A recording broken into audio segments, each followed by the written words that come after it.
ಭಕ್ತರಿಗೆ ನಮಸ್ಕಾರಗಳು. ಶ್ರೀನಿವಾಸೇತಿ ಶ್ರೇಷ್ಠ ದಯಾಪಾತ್ರಂ ಗುಣಾನ್ವಿತಃ ಕೌಶಿಕೋನಂತರಂಗಾರ್ಯ ಶ್ರೀಂ ವಿಜೇತಾಂ ಭುವಿ ನ್ಯಸ್ತಾತ್ಮೀಯಭರಂ ವರಪ್ರದ ಗುರೋ ವೈರಾಗ್ಯ ಭಾಗ್ಯೋದಧೋ ವೇದಾಂತಾಮೃತ ಸಾರವಂತಮನಘಾತ್ ಶ್ರೀನಿವಾಸಾತ್ ಗುರೋಃ ಶ್ರೀಶೈಲಾನ್ವಯ ಕೌಸ್ತುಭಸ್ಯ ತನಯಂ ಶ್ರೇಯೋನಿಧೇ ಶ್ರೀನಿಧೇಃ ವಂದೇ ಸಾಧು ಕಟಾಕ್ಷಕೇಳನಿಲಯಂ ಶ್ರೀಕೃಷ್ಣ ಸದ್ದೇಶಿಕಂ ಶ್ರೀವಾಸರಂಗಪರಕಾಲಮುನಿತ್ರಯಾಪ್ತಲಕ್ಷ್ಮಾತ್ಮರಕ್ಷಣೈತಿ ತ್ವೈಗಾಗಮಾन्तम् आचार्य भक्ति परिपूतमनर्घशीलं गोपालदेशिकमुनिं गुरुमाश्रयामः. नारायणाख्येतिराजपदाब्जभृङ्ग श्रीवासयोगी गुरुणार्पितभारमीशे भक्त्यादिपूर्णवरदारिकृपात्तचिह्नं श्रीनिवासमुनिवर्यमहं प्रपद्ये. श्रीनारायणयोगीन्द्रवरदारिकृपाश्रयं रङ्गेशपादविनतं श्रीनिवासमुनिं भजे. श्रीमान् वेङ्कटनाथार्य कवितार्किककेसरी वेदान्ताचार्यवत्यो मे सन्निधत्तां सदा हृदि यो नित्यमच्युतपदाम्बुजयुग्मरुक्मं व्यामोहतस्फटितराणितनाय मेने अस्मद्गुरोर्भगवतोऽस्य देकसिन्धो रामानुजस्य चरणौ चरणं प्रपद्ये.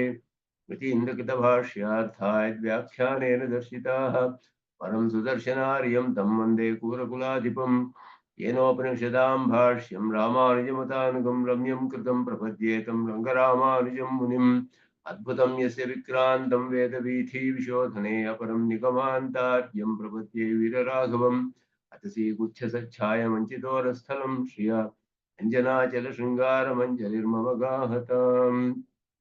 ॐ भद्रं कर्णेभिः शृणुयाम देवाः भद्रं पश्येमाक्षभिर्यजत्राः स्थिरैरङ्गैः स्तुष्टुवागुंसस्तनूभिः यजेम देवहितं यदायुः. स्वस्ति न इन्द्रो वृद्धश्रवाः स्वस्ति न पूषा विश्ववेदाः स्वस्ति नस्तार्क्ष्यो अरिष्टनेमिः स्वस्ति नो बृहस्पतिर्दधातु. ॐ शान्ति शान्ति शान्तिः.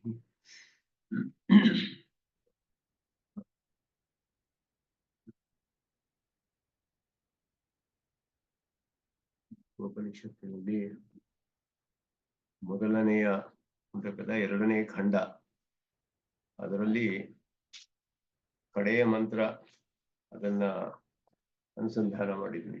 2 ಮಂತ್ರಗಳು ಕಡೆಯಲ್ಲಿ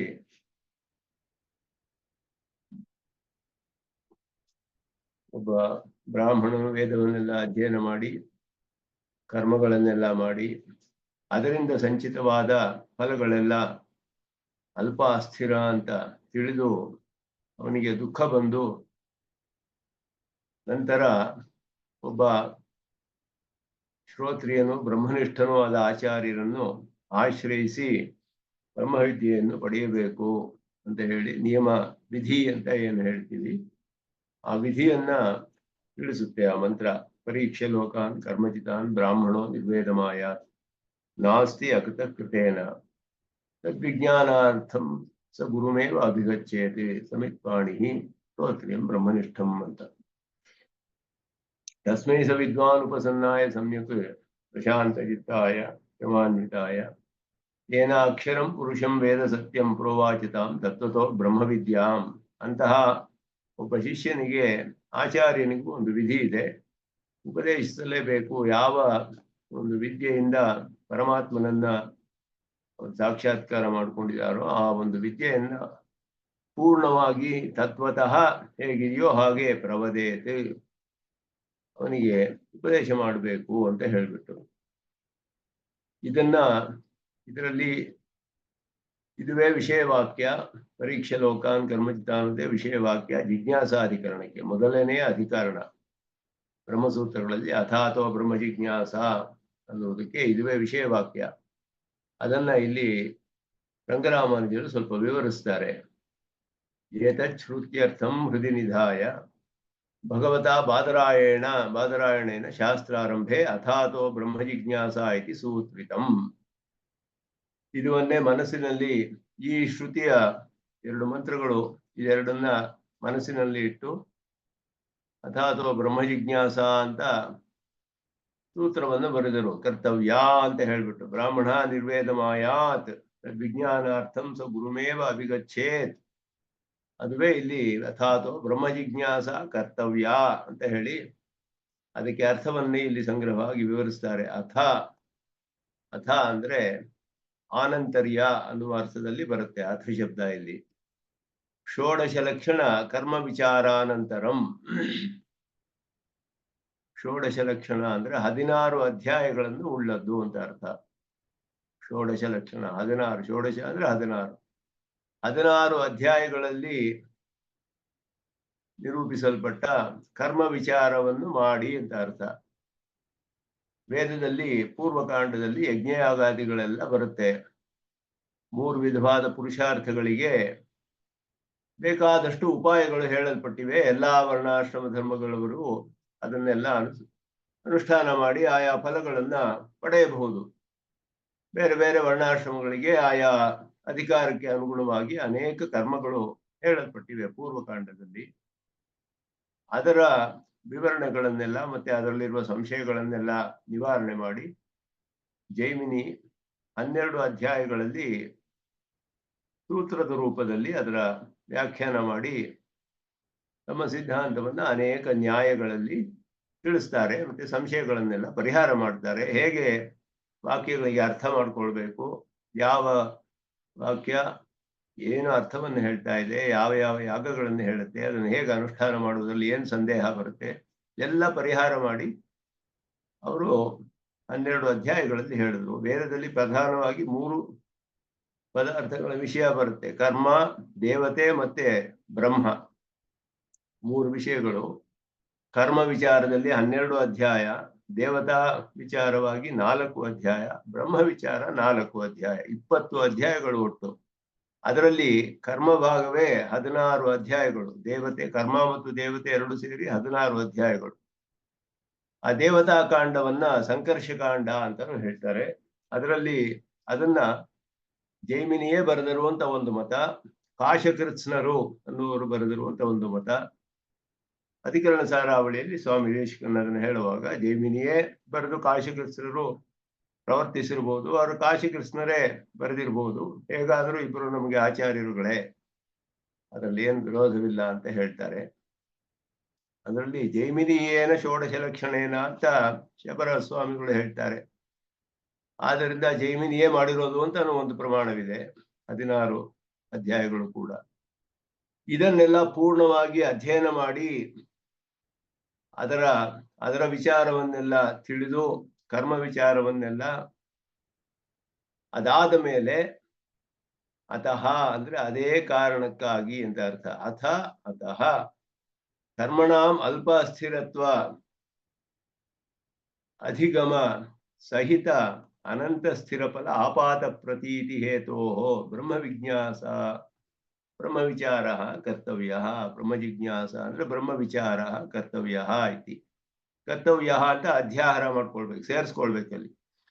ಅಂಡರ್ಸ್ಟುಡ್. ಅದು ಯಾವ ಕಾರಣದಿಂದ ಅಂದ್ರೆ ಕರ್ಮಗಳಿಂದ ಲಭಿಸುವ ಫಲಗಳು ಅಂದ್ರೆ ಕೇವಲ ಕರ್ಮಣಾಂ ಅಂತ ಭಾಷ್ಯಕಾರರು ಸ್ಪಷ್ಟಪಡಿಸ್ತಾರೆ ಜಿಜ್ಞಾಸಾಧಿಕರಣದಲ್ಲಿ.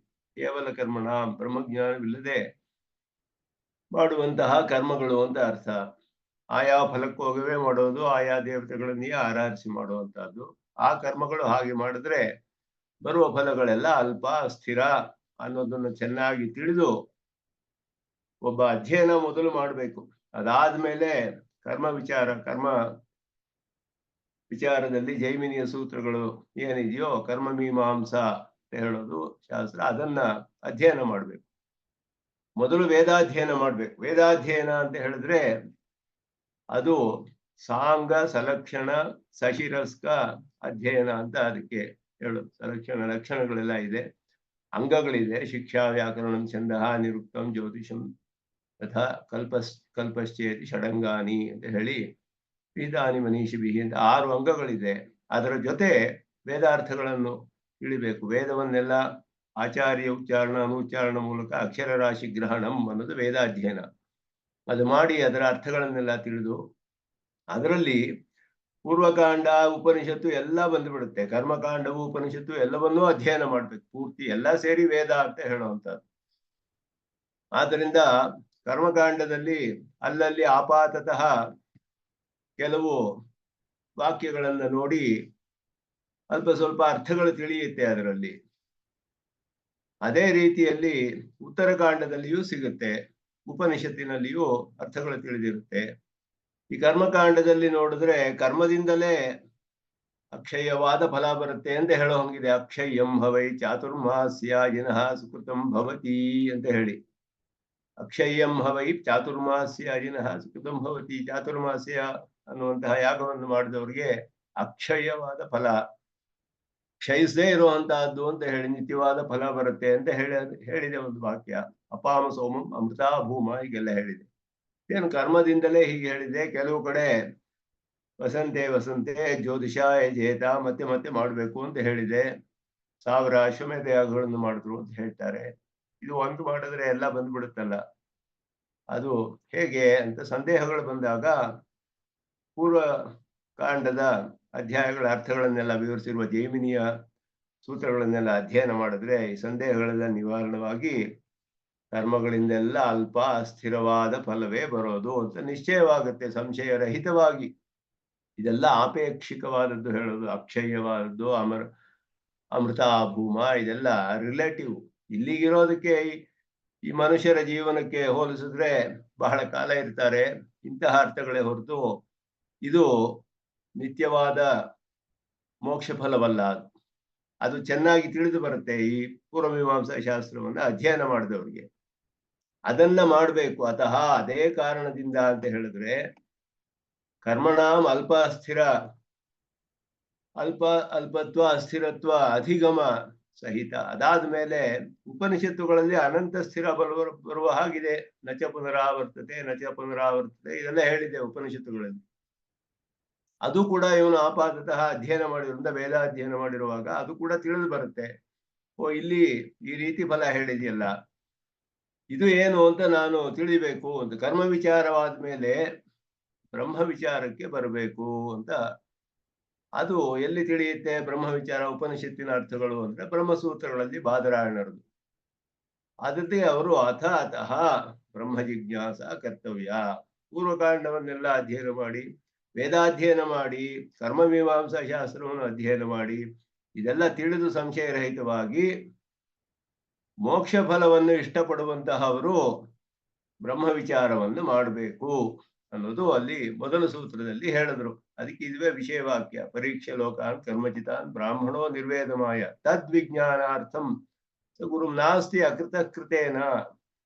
ಅಕೃತನಾದ್ರ ನಿತ್ಯನಾದ ಪರಮಾತ್ಮನು ಕೃತೇನ ಕರ್ಮಣ ನಾಸ್ತಿ, ಕೇವಲ ಕರ್ಮದಿಂದ ಪಡೆಯೋಕ್ಕಾಗುವುದಿಲ್ಲ ಅಂತ ತಿಳಿದು ಅವನು ಮುಮುಕ್ಷುವಾಗ್ತಾನೆ. ಆಗ ಉಪನಿಷತ್ತಿನ ಅರ್ಥಗಳನ್ನೆಲ್ಲ ತಿಳಿಬೇಕು.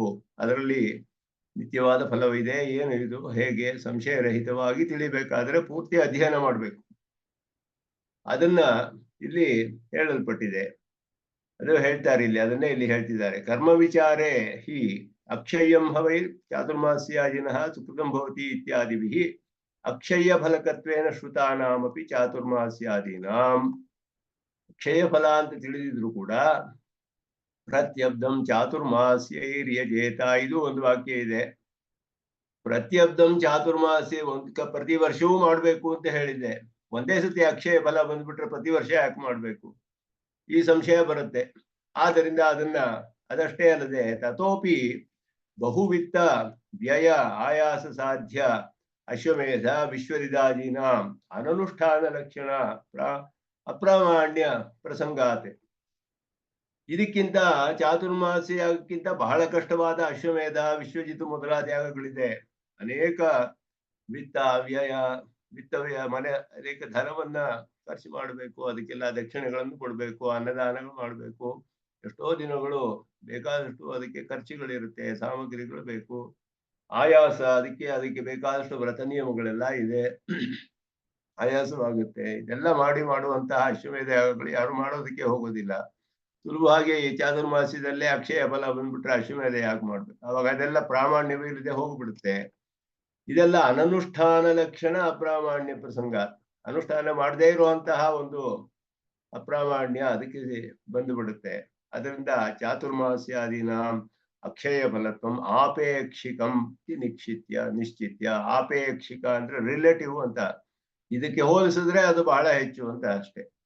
ಇಲ್ಲಿ ಬರುವ ನಮಗೆ ಫಲಗಳೋ ಸುಖಗಳೋ ಏನಿದೆಯೋ ಇಲ್ಲಿ ಅನುಭವಿಸುವ ಸುಖಕ್ಕಿಂತ ಸ್ವರ್ಗಲೋಕಕ್ಕೆ ಹೋಗಿ ಅನುಭವಿಸುವ ಸುಖ ಬಹಳ ಹೆಚ್ಚು ಅಂತ ಲೋಕದಲ್ಲಿಯೂ ಆ ರೀತಿ ತಾರತಮ್ಯ ಕಂಡು ಬರುತ್ತೆ. ಅರಮನೆಯಲ್ಲಿರುವವನು ಬೇಕಾದಷ್ಟು ಅನುಭವಿಸ್ತಾನೆ ಸುಖಗಳನ್ನೆಲ್ಲ. ಅಲ್ಲಿ ಹೋಗಿ ನೋಡಿದ್ರೆ ಅಲ್ಲಿ ವೈಭವವನ್ನು ನೋಡಿದ್ರೆ ನಮ್ಗೆ ನಮ್ಮ ಮನೆಯಲ್ಲಿರೋದಕ್ಕೂ ಅಲ್ಲಿಗೂ ಹೋಲಿಸಿದ್ರೆ ಇದು ಅತ್ಯಂತ ಹೆಚ್ಚು ಅಂತ ತಿಳಿಯುತ್ತೆ ನಮ್ಗೆ. ಹಾಗೆ ಸ್ವರ್ಗಲೋಕಗಳು ಇನ್ನೂ ಅತ್ಯಂತ ಹೆಚ್ಚು ಆಪೇಕ್ಷಿಕ ಇದು. ಇದಕ್ಕೆ ಹೋಲಿಸಿದ್ರೆ ಅದು ಹೆಚ್ಚು ಅಂತ ಅದನ್ನೇ ಅಂತ ನಿಶ್ಚಯ ಮಾಡ್ಕೊಳ್ಬೇಕು. ಇದಕ್ಕೆ ಕರ್ಮ ವಿಚಾರವನ್ನು ಪೂರ್ಣ ಮಾಡಿದ್ರೆ ಈ ನಿಶ್ಚಯ ಬರುತ್ತೆ ಸಂಶಯವಿಲ್ಲದೆ. ಅದೇ ಸಮಯದಲ್ಲಿ ಅನಂತ ಸ್ಥಿರ ಫಲರೂಪ ಬ್ರಹ್ಮಚ ವೇದಾಂತ ವಾಕ್ಯೈಹಿ ಆಪಾತತಃ ಅವಗಮ್ಯ. ಅಧ್ಯಯನ ಮಾಡಿರೋದ್ರಿಂದ ವೇದಾಂತ ವಾಕ್ಯಗಳಲ್ಲಿ ಆಪಾತತಃ ಅನಂತ ಫಲ ಬರುತ್ತೆ ಅಂತ ಹೇಳಿದೆ. ಸತ್ಯಂ ಜ್ಞಾನಂ ಅನಂತಂ ಬ್ರಹ್ಮ ಆನಂದೋ ಬ್ರಹ್ಮ ಕೋಖೇವಾನ್ಯಾತ್ ಕ ಪ್ರಾಣ್ಯಾತ್. ಅವನನ್ನ ಹೋಗಿ ಇವನು ಆನಂದಿ ಭವತಿ ಅಂತ ಹೇಳಿದೆ. ನಚ ಪುನರಾವರ್ತತೆ ಅಂತ ಹೇಳಿದೆ. ಇದೆಲ್ಲ ವಾಕ್ಯಗಳನ್ನು ನೋಡಿದ್ರೆ ಅನಂತವಾದ ಸ್ಥಿರವಾದ ಫಲ ಇದೆ ಅಂತ ಆಪಾತತಃ ತಿಳುತ್ತೆ. ಅದನ್ನ ನಿರ್ಣಯ ಮಾಡಕ್ಕೆ ಯಾವ ಸಂಶಯವೂ ಇಲ್ಲದೆ ಸರಿಯಾಗಿ ಪೂರ್ಣವಾಗಿ ತಿಳಿಬೇಕಾದ್ರೆ ಬ್ರಹ್ಮ ವಿಚಾರೇ ಪುರುಷಃ ಪ್ರವರ್ತತೆ ಇತಿ ಪರ್ಯವಸಿತೋ ಅರ್ಥ. ಬ್ರಹ್ಮ ವಿಚಾರದಲ್ಲಿ ಪುರುಷನು ಮುಮುಕ್ಷುತ್ವ ಬಂದರೆ ಬರ್ತಾನೆ. ಇದಕ್ಕೆ ವಿಧಿ ಇಲ್ಲ. ವಿಧಿ ಅಂದ್ರೆ ಮುಮುಕ್ಷುತ್ವ ಬಂದರೆ ಆಚಾರ್ಯರನ್ನ ಆಶ್ರಯಿಸಬೇಕು, ದುಃಖ ಬರಬೇಕು ಅಂತ ಹೇಳುತ್ತೆ ಶ್ರುತಿ. ಆದರೆ ದುಃಖ ಎಲ್ಲರಿಗೂ ಬರೋದಿಲ್ಲ. ಯಾರಿಗೂ ಬರುತ್ತೋ ಅವ್ರಿಗೆ ಮುಂದೆ ವಿಧಿಸುತ್ತೆ. ಆಚಾರ್ಯರನ್ನ ಆಶ್ರಯಿಸಿಯೇ ಇದನ್ನ ಪಡೆಯಬೇಕು, ಬ್ರಹ್ಮ ವಿಚಾರವನ್ನು ಮಾಡಬೇಕು ಅಂತ ವಿಧಿಸುತ್ತೆ ಶ್ರುತಿ. ಅದನ್ನ ಇಲ್ಲಿ ಹೇಳಿದ್ರು.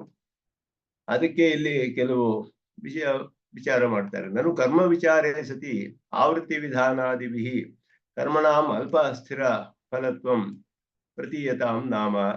ಕರ್ಮ ವಿಚಾರದಲ್ಲಿ ಆವೃತ್ತಿ ವಿಧಾನಾದಿಭಿ ಅಂದ್ರು ಮತ್ತೆ ಮತ್ತೆ ಮಾಡಬೇಕು ಅಂತ ಹೇಳಿರೋದ್ರಿಂದ ಯಾಗಗಳು ಒಂದು ಸತಿ ಮಾಡಿದ್ರೆ ನಿರಂತರವಾದ ನಿತ್ಯವಾದ ಫಲ ಬರೋದಿಲ್ಲ ಅಂತ ತಿಳಿಯುತ್ತೆ. ಕರ್ಮಗಳನ್ನ ಮತ್ತೆ ಮತ್ತೆ ಮಾಡಿದ್ರೆ ಅಧಿಕಂ ಫಲಂ ಅಂತ ಕರ್ಮಗಳಿಗೆ ಹೇಳಿದೆ. ಹಾಗೆ ವೇದಾಂತ ವಾಕ್ಯೈಹಿ ಅನಂತ ಸ್ಥಿರ ಫಲ ಬ್ರಹ್ಮ ಕಥಂ ಪ್ರತೀಯತಾಂ. ವೇದಾಂತ ವಾಕ್ಯಗಳಿಂದ ಇದು ಮಾತ್ರ ಹೇಗೆ ತಿಳಿಯುತ್ತೆ? ಇದೊಂದು ದೊಡ್ಡ ಆಕ್ಷೇಪ. ಇದು ಜಿಜ್ಞಾಸಾಧಿಕರಣದಲ್ಲಿಯ ವಿಷಯ. ಇದು ಕೂಡ ಇದನ್ನ ಉತ್ತಮೂರು ಸ್ವಾಮಿಗಳು ಸ್ವಲ್ಪ ಇಲ್ಲಿ ವಿವರಿಸ್ತಾರೆ. ಇದರಲ್ಲಿ ಏನು ಅಂತ ಹೇಳಿದ್ರೆ ಪೂರ್ವಮೀಮಾಂಸಕರೇ ಅಲ್ಲಿ ಜಿಜ್ಞಾಸಾಧಿಕರಣಕ್ಕೆ ಪೂರ್ವಮೀಮಾಂಸಕರು ಪ್ರಧಾನ ಪೂರ್ವ ಪಕ್ಷಿಗಳು. ಭಾಷಿಕಾರರು ಅಲ್ಲಿ ಉಪೇಯ ಮತ್ತೆ ಉಪಾಯದ ಸ್ವರೂಪವನ್ನ ಪೂರ್ಣವಾಗಿ ಪರೀಕ್ಷೆ ಮಾಡಿ ಸಗುಣ ಬ್ರಹ್ಮವನ್ನು ಉಪಾಸನ ಸಾಧ್ಯವಾದ ಬ್ರಹ್ಮ ಮೋಕ್ಷವನ್ನು ಸ್ಥಾಪನೆ ಮಾಡಿದ್ರು ಕೂಡ ಕೇವಲ ವಾಕ್ಯಾರ್ಥ ಜ್ಞಾನವಲ್ಲ, ಉಪಾಸನಾತ್ಮಕವಾದ ಜ್ಞಾನ. ಅದು ಪ್ರೀತಿ ರೂಪ ಆಗಿರ್ಬೇಕು. ಶೇಮುಷಿ ಭಕ್ತಿ ರೂಪ ಅಂತ ಹೇಳಿದ ಹಾಗೆ ಭಕ್ತಿ ರೂಪಾಪನ್ನವಾದ ಜ್ಞಾನ, ಉಪಾಸನಾತ್ಮಕ ಜ್ಞಾನ. ಅದರಿಂದಲೇ ಬ್ರಹ್ಮನನ್ನು ಪಡೆದುಕೊಳ್ಬಹುದು. ಸಗುಣ ಬ್ರಹ್ಮನೇ ಅವನು. ಇದನ್ನೆಲ್ಲ ವಿಸ್ತಾರವಾಗಿ ನಿರ್ಗುಣ ಬ್ರಹ್ಮ ಪಕ್ಷವನ್ನು, ವಾಕ್ಯಾರ್ಥದಿಂದಲೇ ಮೋಕ್ಷ ಅನ್ನುವ ಪಕ್ಷವನ್ನು ದೀರ್ಘವಾಗಿ ವಿಚಾರಿಸಿ ಅದನ್ನೆಲ್ಲ ನಿರಸನ ಮಾಡಿ ಸ್ಥಾಪನೆ ಮಾಡಿದ್ರು. ಆದರೆ ಪ್ರಧಾನ ಪೂರ್ವ ಪಕ್ಷಿಯಲ್ಲಿ ಬ್ರಹ್ಮ ವಿಚಾರ ಮಾಡೋದಕ್ಕೆ ಆಗೋದಿಲ್ಲ ಅಂತ ಪೂರ್ವಮೀಮಾಂಸಕರು ಹೇಳೋದು. ಅವ್ರ ಪ್ರಕಾರ ಉಪನಿಷತ್ತೆಲ್ಲ ಊಷರ ಪ್ರಾಯ ಅಂತಾರೆ. ಎಲ್ಲ ಮರುಭೂಮಿಯಂತೆ, ಎಲ್ಲವೂ ಡೆಸರ್ಟ್ ತರ ಅದು. ಯಾಕೆ ಅಂತ ಹೇಳಿದ್ರೆ ಶಬ್ದದಿಂದ ಸಿದ್ಧ ವಸ್ತು ತಿಳಿಯಕ್ಕಾಗೋದಿಲ್ಲ ಅನ್ನೋದು ಅವರ ಪ್ರಧಾನವಾದ ಅವರ ಪೂರ್ವ ಪಕ್ಷ ಆಕ್ಷೇಪ. ಸಿದ್ಧೇ ಬ್ರಹ್ಮಣಿ ವ್ಯುತ್ಪತ್ತಿ ವಿರಹಾತ್ ಅಂತ ಹೇಳಿದ್ರು. ಸಿದ್ಧವಾದ ಪದಾರ್ಥದಲ್ಲಿ ಶಬ್ದದಿಂದ ತಿಳಿಯಕ್ಕಾಗೋದಿಲ್ಲ. ಅವ್ರು ಹೇಗೆ ಹೇಳ್ತಾರೆ ಅಂದ್ರೆ ಲೋಕದಲ್ಲಿರುವುದನ್ನು ನೋಡಿ ವೇದಕ್ಕೂ ಕೂಡ ಅದನ್ನೇ ಅವರು ಅತಿದೇಶ ಮಾಡ್ತಾರೆ, ಎಕ್ಸ್ಟೆಂಡ್ ಮಾಡ್ತಾರೆ. ಲೋಕದಲ್ಲಿ ಹೇಗೆ ವ್ಯವಹಾರ ನಮ್ಗೆ ತಿಳಿಯುತ್ತೆ ಅಂದ್ರೆ ಯಾವುದೋ ಒಂದು ಶಬ್ದ ಒಬ್ಬನು ಹೇಳಿದ್ರೆ ಏನು ಅರ್ಥ ಅಂತ ಹೇಳಿದ್ರೆ ನಮ್ಗೆ ಮೊದಲನೇ ಸತಿ ಆ ಶಬ್ದ ಹೇಳಿದ್ರೆ ಅದು ಯಾವ ಪದಾರ್ಥವನ್ನು ತಿಳಿಸುತ್ತೆ, ಏನ್ ತಿಳಿಸುತ್ತೆ ಅನ್ನೋ ತಿಳಿದು ಬರೋದಿಲ್ಲ.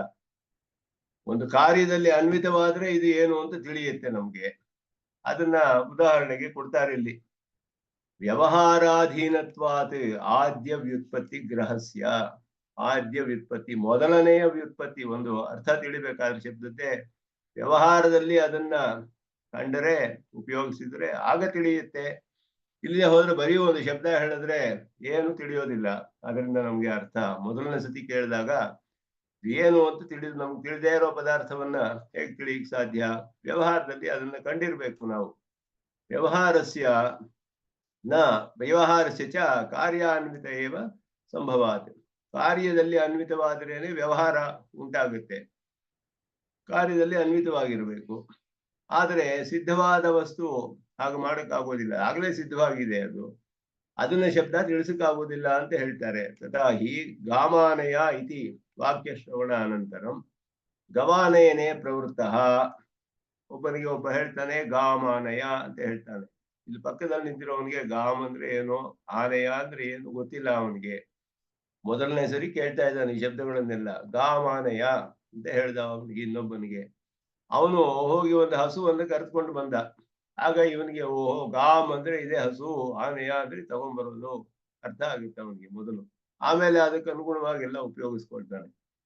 ಅದರಿಂದ ಶ್ರವಣ ಗಾವಾನಯ ಇತಿ ವಾಕ್ಯ ಶ್ರವಣ ಅನಂತರಂ ಗವಾನಯನೇ ಪ್ರವೃತ್ತಂ ಪ್ರಯೋಜ್ಯಂ ಉಪಲಭ್ಯ ಬಾಲಃ ವ್ಯುತ್ಪಿತ್ಸು. ವ್ಯುತ್ಪಿತ್ಸು ಅಂದ್ರೆ ವ್ಯುತ್ಪತ್ತಿ ತಿಳಿಯು ಇನ್ನು ಇಲ್ಲದೆ ಇರುವವನು ಅಂತ.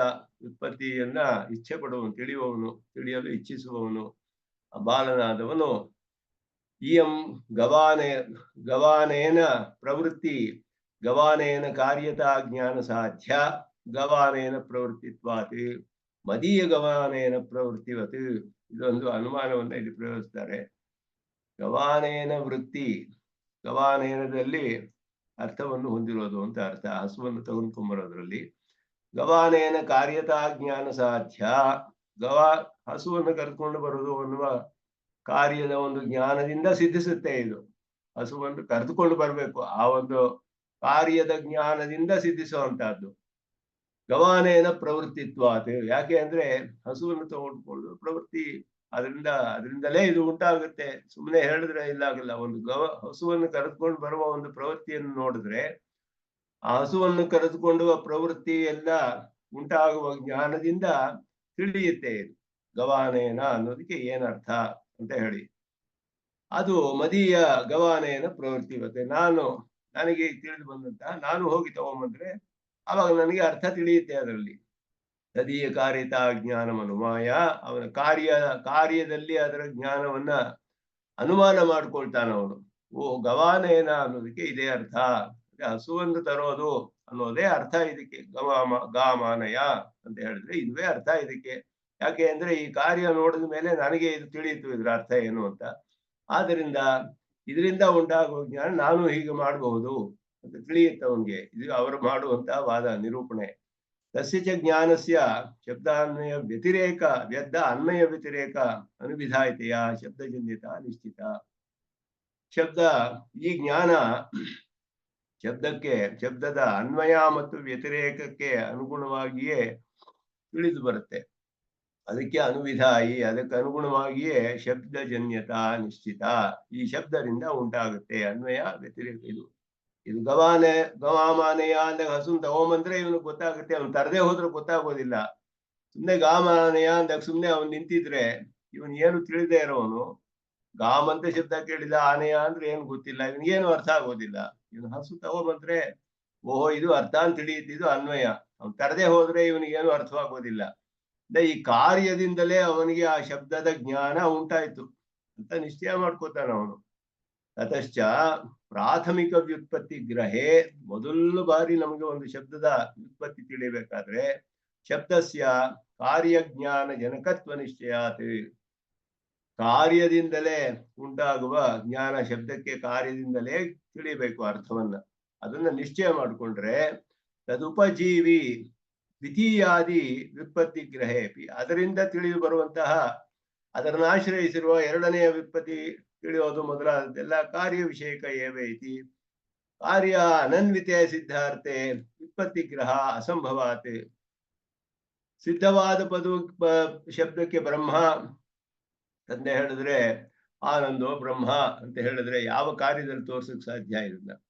ಇದು ಒಂದು ಕಾರ್ಯದಲ್ಲಿ ಅನನ್ವಿತವಾದಂತಹ ಶಬ್ದ, ಕಾರ್ಯದಿಂದ ತಿಳಿಸಕ್ಕಾಗೋದಿಲ್ಲ ಇದನ್ನ. ಆನಂದೋ ಬ್ರಹ್ಮ, ಆನಂದ ಬ್ರಹ್ಮ ಇಲ್ಲದೆ ಹೋದ್ರು ಅದು ಹೇಳ್ಬೋದು ಆ ವಾಕ್ಯವನ್ನ. ಅದನ್ನ ಒಂದು ಕಾರ್ಯ ಮಾಡಿ ತೋರ್ಸಕ್ಕಾಗೋದಿಲ್ಲ. ಆನಂದೋ ಬ್ರಹ್ಮ ಸತ್ಯಂ ಜ್ಞಾನಮನಂತಂ ಬ್ರಹ್ಮ ಯಾವ ಕಾರ್ಯದಿಂದ ತಿಳಿಸಕ್ ಸಾಧ್ಯ? ಇದು ಆದ್ದರಿಂದ ಈ ಶಬ್ದಗಳು ಬ್ರಹ್ಮನನ್ನ ಬೋಧಿಸಕ್ಕಾಗೋದಿಲ್ಲ. ಆದ್ದರಿಂದ ನಿಮ್ಮ ಉಪನಿಷತ್ತಿನಿಂದ ಬ್ರಹ್ಮವನ್ನು ತಿಳಿಯಕ್ಕಾಗೋದಿಲ್ಲ ಅಂದ್ರೆ ಉಪನಿಷತ್ ಅಧ್ಯಯನ ಮಾಡ್ಬೇಕಾಗಿಲ್ಲ, ಬ್ರಹ್ಮ ವಿಚಾರ ಮಾಡ್ಲೇಬೇಕಾಗಿಲ್ಲ ಅಂತ. ಬ್ರಹ್ಮ ವಿಚಾರ ಬ್ರಹ್ಮ ಜಿಜ್ಞಾಸ ಕರ್ತವ್ಯ ಅಂತ ಹೇಳಿದ್ರಲ್ಲ, ಶಾಸ್ತ್ರಾರಂಭವೇ ಸಿದ್ಧಿಸೋಲ್ಲ ನಿಮ್ಗೆ ಅಂತಾರೆ ಕರ್ಮ ಸಿದ್ಧಾಂತಿಗಳು. ಪೂರ್ವಕಾಂಡ ಜೈಮಿನಿ ಸೂತ್ರಕ್ಕೆ ವ್ಯಾಕರಣ ಮಾಡಿರುವಂತಹ ಅವರು ಪೂರ್ವಮೀಮಾಂಸಕರು. ಜೈಮಿನಿ ಹಾಗೆ ಹೇಳಿದಾರೋ ಇಲ್ವೋ, ಸೂತ್ರಗಳಲ್ಲಿ ಜೈಮಿನಿ ಸೂತ್ರಗಳಲ್ಲಿ ಆ ಕರ್ಮಕ್ಕೆ ಪ್ರಾಧಾನ್ಯ ಕೊಟ್ಟಿರಬಹುದು, ಬ್ರಹ್ಮವನ್ನು ಒಪ್ಕೊಂಡಿದ್ದಾರೆ ಅಂತ ತಿಳಿಯುತ್ತೆ, ಬಾದರಾಯಣರೇ ತಿಳಿಸ್ತಾರೆ. ಆದರೆ ಜೈಮಿನಿ ಸೂತ್ರಗಳಿಗೆ ವ್ಯಾಖ್ಯಾನ ಮಾಡಿದ ಶಬರಸ್ವಾಮಿಗಳು, ಕುಮಾರಿಲ್ಲ ಭಟ್ಟರು, ಪ್ರಾಭಾಕರರು ಇವರೆಲ್ಲರೂ ಕೂಡ ಆಮೇಲೆ ಹೀಗೆ ಅರ್ಥ ಅದಕ್ಕೆ ವ್ಯಾಖ್ಯಾನ ಮಾಡಿ, ಪೂರ್ವಮೀಮಾಂಸಕರು ಅಂದ್ರೆ ಅವರೇ ಜೈಮಿನಿ ಸೂತ್ರಗಳಿಗೆ ವ್ಯಾಖ್ಯಾನ ಮಾಡಿರುವಂತಹವರು, ಅವರ ಅಭಿಪ್ರಾಯಗಳು. ಇದು ಸಾಕ್ಷಾತ್ ಜೈಮಿನಿ ಅಭಿಪ್ರಾಯ ಅಲ್ಲ. ಅದಕ್ಕೆ ಸ್ವಾಮಿ ದೇಶಿಕನ್ ಸೇಶ್ವರ ಮೀಮಾಂಸಾ ಅಂತ ವ್ಯಾಖ್ಯಾನ ಮಾಡಿದ್ದಾರೆ. ಪೂರ್ವಮೀಮಾಂಸಾ ಶಾಸ್ತ್ರಗಳಿಗೆ ಈಶ್ವರನ್ನು ಒಪ್ಪುಕೊಂಡು ವ್ಯಾಖ್ಯಾನ ಮಾಡಿದ್ದಾರೆ, ಸೇಶ್ವರ ಮೀಮಾಂಸಾ ಅಂತ. ಹೇಗೆ ಶಬರಸ್ವಾಮಿ ಮೊದಲಾದವರು ಈಶ್ವರನ್ನು ಒಪ್ಕೊಳ್ದೆ ಮಾಡಿದ್ರು, ಸ್ವಾಮಿ ದೇಶಿಕನ್ ಈಶ್ವರನ್ನು ಒಪ್ಕೊಂಡು ಮಾಡಿದ್ದಾರೆ. ಯಾಕೆ ಅಂದ್ರೆ ಬಾದರಾಯಣರು ಅನೇಕ ಸೂತ್ರಗಳಲ್ಲಿ ಜೈಮಿನಿಯ ಹೆಸರನ್ನು ಹೇಳಿ ಅವರು ಬ್ರಹ್ಮನನ್ನು ಒಪ್ಕೊಂಡಿದ್ದಾರೆ ಅಂತ ಸ್ಪಷ್ಟವಾಗಿ ತಿಳಿಸ್ತಾರೆ ಸೂತ್ರದಲ್ಲಿ. ಬಾದರಾಯಣರು ಪರಮ ಪ್ರಾಮಾಣಿಕರು, ಜೈಮಿನಿಯ ಆಚಾರ್ಯರು ಅವರು. ಆದ್ದರಿಂದ ಸ್ವಾಮಿ ದೇಶಿಕನ್ ಹಾಗೆ ನಿರೂಪಣೆ ಮಾಡ್ತಾರೆ. ಅದರಿಂದ ಎರಡು ಶಾಸ್ತ್ರವು ಒಂದೇ ಶಾಸ್ತ್ರ ನಮ್ಗೆ ಮೀಮಾಂಸಾ ಅಂತ ಹೇಳೋದು. ಆದರೆ ಪೂರ್ವಮೀಮಾಂಸಕರು ಹಾಗೆ ಅರ್ಥ ಮಾಡಿದ್ರು.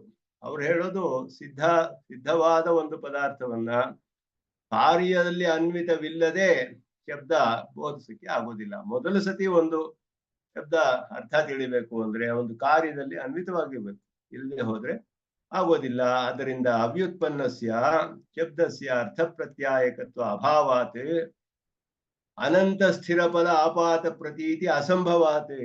ಹೇಗೆ ಅನಂತ ಸ್ಥಿರ ಫಲ ಅನ್ನೋದು ನಮ್ಗೆ ತಿಳಿದು ಬರೋದೇ ಇಲ್ಲ ಬರೀ ಶಬ್ದವನ್ನು ನೋಡಿದ್ರೆ. ಆದ್ದರಿಂದ ಆಪಾತ ಪ್ರತೀತಿ ಅಸಂಭವಾತ್ ಬ್ರಹ್ಮ ವಿಚಾರ ನ ಆರಭ್ಯ ಇತಿ ಪೂರ್ವಪಕ್ಷ. ಆರಂಭಿಸಲೇಬೇಕಾಗಿಲ್ಲ, ಬ್ರಹ್ಮವನ್ನು ತಿಳ್ಕೊಳ್ಬೇಕಿಲ್ಲ, ಯಾಕೆ ಬ್ರಹ್ಮವೇ ಇಲ್ಲ ಅಂತ ಹೇಳುವಂತವ್ರು ಅವರು. ಇದುವೇ ಪೂರ್ವ ಪಕ್ಷ. ಇದಕ್ಕೆ ಸುಲಭವಾಗಿ ಭಾಷಿಕಾರರು ಅದಕ್ಕೆ ಉತ್ತರ ಕೊಡ್ತಾರೆ. ಅದಕ್ಕೆ ಅನೇಕ ವಿಧದಲ್ಲಿ ಹೇಳ್ತಾರೆ. ನೀವು ಕರ್ಮದಲ್ಲಿ ಅಂತ ಹೇಳಿದ್ರು ಕೂಡ ಕರ್ಮವನ್ನು ವಿಧಿಸಿದೆ, ಅಲ್ಲಿ ಉಪಾಸಿತ ಧ್ಯಾಯಿತ ಮೊದಲಾದೆಲ್ಲ ಹೇಳಿದೆ ಅಂತಾನು ಒಂದು ವಾದವನ್ನು ಅಲ್ಲಿ ಹೇಳಿದ್ರು. ಉಪನಿಷತ್ತು ಕೂಡ ವಿಧಿಸಿದೆ, ಈಗ ಮಾಡು ಈಗ ಮಾಡಬೇಡ ಅಂತೆಲ್ಲ ಕಾರ್ಯದಲ್ಲಿ ಅನ್ವಿತವಾಗಿಯೇ ವಿಧಿಸಿದೆ.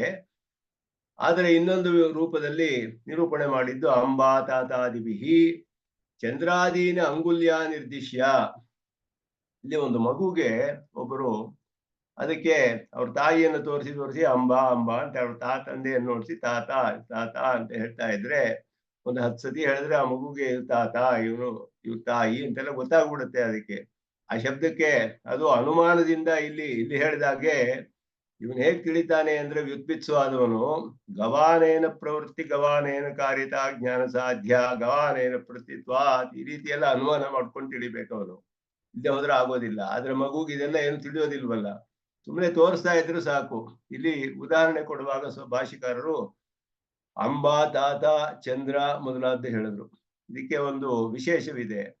ಅಂಬಾ ಅಂತ ಹೇಳಿದ್ರೆ ಯಾರು ಹೇಳ್ತಾರೋ ಅವರಿಗೆ ತಾಯಿ ಅಲ್ಲ, ಈ ಮಗುಗೆ ತಾಯಿ ಅವರು.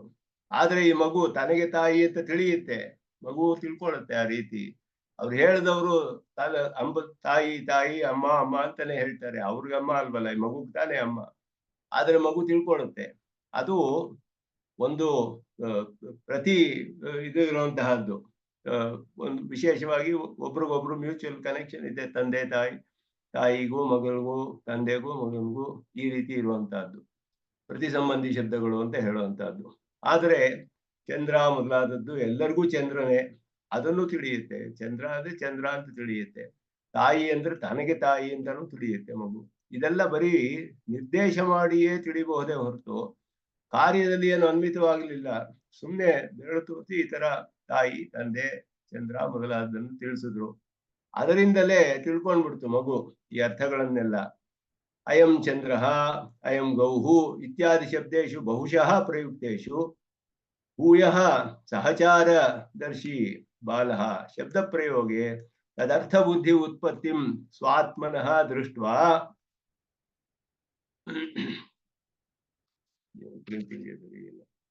ತದರ್ಥ ಬುದ್ಧಿಂ ಸ್ವಾತ್ಮನಃ ದೃಷ್ಟ್ವಾ ತಯೋಃ ಕಂಚಿದ ಔತ್ಪತ್ತಿಕಂ ಸಂಬಂಧಂ ನಿಶ್ಚಿನೋತಿ. ಈ ಶಬ್ದಗಳಿಗೂ ಮತ್ತೆ ಈ ಪದಾರ್ಥಕ್ಕೂ ಒಂದು ಅದರಿಂದ ಉತ್ಪನ್ನವಾಗುವ ಒಂದು ಅರ್ಥವನ್ನು ತಿಳ್ಕೊತಾನೆ. ಔತ್ಪತ್ತಿಕ ಅಂದ್ರೆ ನಿತ್ಯವಾದ ಅಂತಾನು ಅರ್ಥವಿದೆ. ಔತ್ಪತ್ತಿಕಸ್ತು ಶಬ್ದಸ್ಯ ಅರ್ಥೇನ ಸಂಬಂಧ ಅಂತ ಔತ್ಪತ್ತಿಕ ಸೂತ್ರ ಜೈಮಿನಿದು.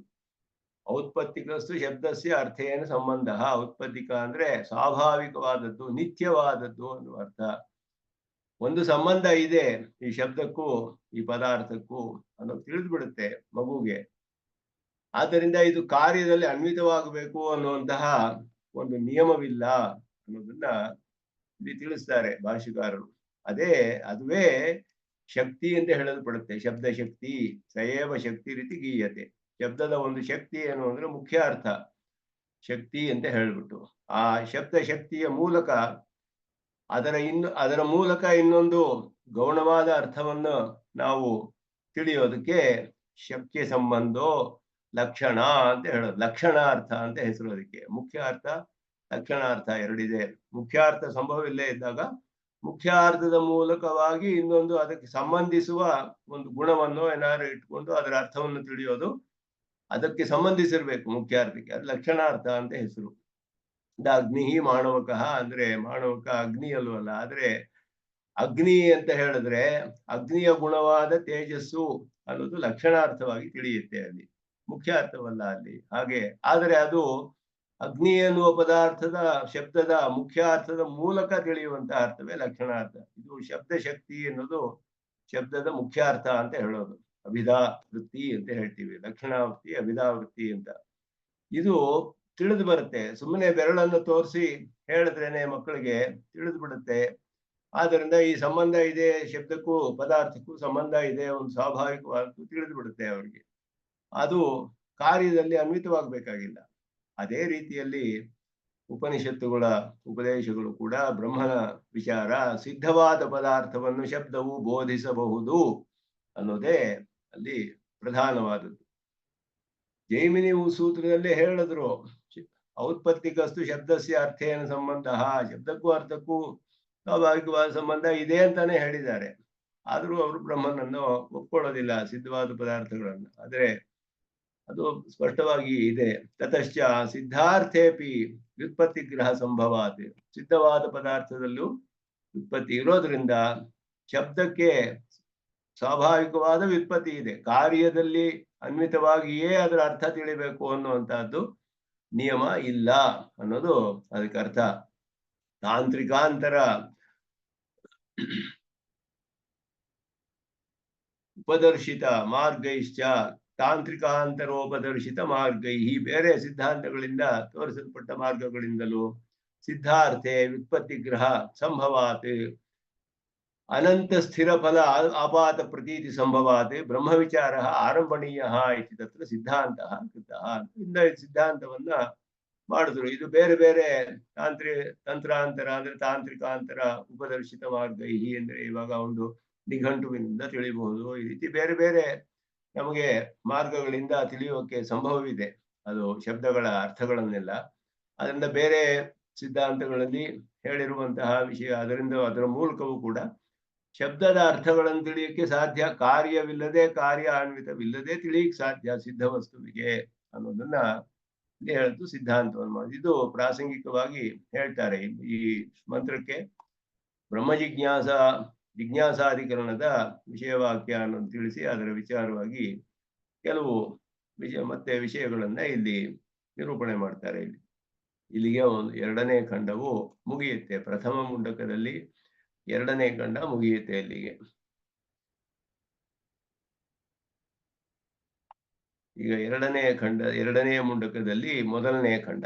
3 ಮುಂಡಕಗಳು, 2 ಖಂಡಗಳು, 6 ಖಂಡಗಳಿದೆ ಒಟ್ಟು. ಹರಿ ಓಂ ಏತದೇತತ್ ಸತ್ಯಂ. ಇದು ಹಂಗೆ ಆರಂಭಿಸುತ್ತೆ. ಪೂರ್ವವತ್ ಅಂತ ಹೇಳಿದ್ರು, ಸತ್ಯಶಬ್ದವಾದದ್ದು ಪರಮಾತ್ಮನನ್ನು ಹಿಂದೆ ಇಲ್ಲಿ ಹೇಗೆ ಹೇಳಿದ್ರು ಈ ಖಂಡದ ಆರಂಭದಲ್ಲಿಯೂ ಕೂಡ ಇದೇ ವಾಕ್ಯವೇ ಬಂತು. ತದೇತತ್ ಸತ್ಯಂ ಅಂತ ಹೇಳ್ಬಿಟ್ಟು. ಅದಕ್ಕೆ ಉತ್ಪತ್ತಿ ವಿನಾಶಾದಿ ಷಡ್ಭಾವ ವಿಕಾರ ಶೂನ್ಯಂ ಅಂತ ಅರ್ಥ ಅಂತ ಹೇಳಿ. ಬ್ರಹ್ಮ ನಿತ್ಯವಾದದ್ದು, ಉತ್ಪತ್ತಿ ವಿಕಾರ ಮೊದಲಾದ 6 ಷಡ್ಭಾವ ವಿಕಾರಗಳನ್ನು ಹೊಂದಿರದೇ ಇರುವಂತಹ ಪದಾರ್ಥ ನಿತ್ಯವಾದದ್ದು ಬ್ರಹ್ಮ ಅನ್ನುವುದನ್ನ ಮತ್ತೆ ಹೇಳಿ, ಯಥಾ ಸುದೀಪ್ತಾತ್ ಪಾವಕಾತ್ ವಿಸ್ಫುಲಿಂಗಾಃ ಸಹಸ್ರಶಃ ಪ್ರಭವಂತೆ ಸ್ವರೂಪಾಃ ತಾಕ್ಷರಾತ್ ವಿವಿಧಾಃ ಸೌಮ್ಯ ಭಾವಾಃ ಪ್ರಜಾಯಂತೆ ತತ್ರ ಚೈವಾಪಿಯಂತಿ. ಬಹಳ ವಿವಾದಗ್ರಸ್ತವಾದ ಮಂತ್ರ ಇದು. ಬೇರೆ ಬೇರೆ ರೀತಿಯಲ್ಲಿ ಅರ್ಥ ಮಾಡ್ತಾರೆ ಇದಕ್ಕೆ ಎಲ್ಲರೂ. ಇದಕ್ಕೆ ಹೇಗೆ ಅರ್ಥ ಮಾಡಬೇಕು ಅನ್ನೋದು ವಿಧವಾದ ರೀತಿಯಲ್ಲಿ ಅರ್ಥ ಮಾಡ್ತಾರೆ. ಬ್ರಹ್ಮನ ಒಂದು ಬೆಂಕಿ ಸುದೀಪ್ತಾತ್ ಪಾವಕಾತ್, ಚೆನ್ನಾಗಿ ಜ್ವಲಿಸ್ತಿರುವಂತಹ ಅಗ್ನಿ, ಅದರಿಂದ ವಿಸ್ಫುಲಿಂಗಾಹ ಕಿಡಿಗಳು ಸಹಸ್ರಶಃ ಪ್ರಭವಂತೆ ಸ್ವರೂಪಾಹ, ಅದಕ್ಕೆ ಸ್ವರೂಪವಾದ ಸಾವಿರಾರು ಕಿಡಿಗಳು ಹೊರಗಡೆ ಬರುತ್ತೆ. ಆ ಚೆನ್ನಾಗಿ ಜ್ವಲಿಸುತ್ತಿರುವ ಬೆಂಕಿಯಿಂದ ಕಿಡಿಗಳು ಬರುತ್ತೆ, ಸಾವಿರಾರು ಕಿಡಿಗಳು, ಅದೇ ರೂಪದಲ್ಲಿರುವಂತಹ ಕಿಡಿಗಳು ಬರುತ್ತೆ. ಅದೇ ರೀತಿಯಲ್ಲಿ ಅಕ್ಷರಾತ್, ಅಕ್ಷರ ಶಬ್ದನಿರಾದ ಪರಮಾತ್ಮನಿಂದ ವಿವಿಧಾಹ ಭಾವಾಹ ಪ್ರಜಾಯಂತೆ. ಸೌಮ್ಯ ಅಂದ್ರೆ ಸೌಮ್ಯನೇ, ಇವರು ಶೌನಕರಿಗೆ ಹೇಳ್ತಾರೆ ಅಂಗಿರಸರು. ವಿವಿಧಾಹ ಭಾವಾಹ ಪ್ರಜಾಯಂತೆ, ವಿವಿಧವಾದ ಪದಾರ್ಥಗಳು ಉಂಟಾಗುತ್ತೆ.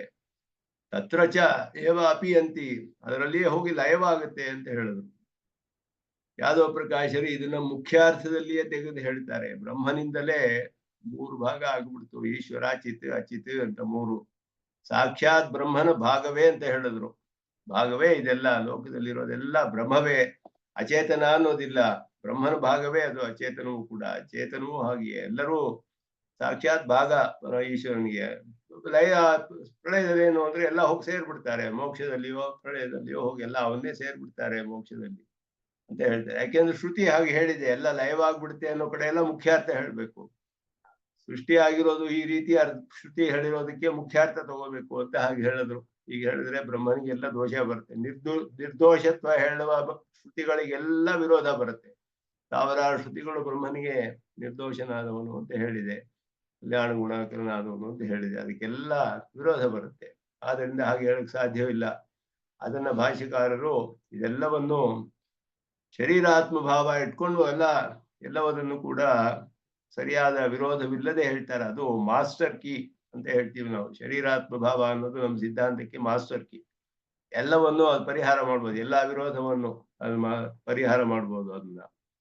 ಅದು ತದೇತತ್ ಸತ್ಯಂ ಯಥಾ ಸುದೀಪ್ತಾತ್ ಅಯೋಗೋಲಕಾದಿಗತಾತ್ ಹನ್ಯಮಾನಾದ್ವಾ ವೇಶ್ಮಾದಿಷು ಸುದೀಪ್ತಾತ್ವಾ ಪಾವಕಾತ್.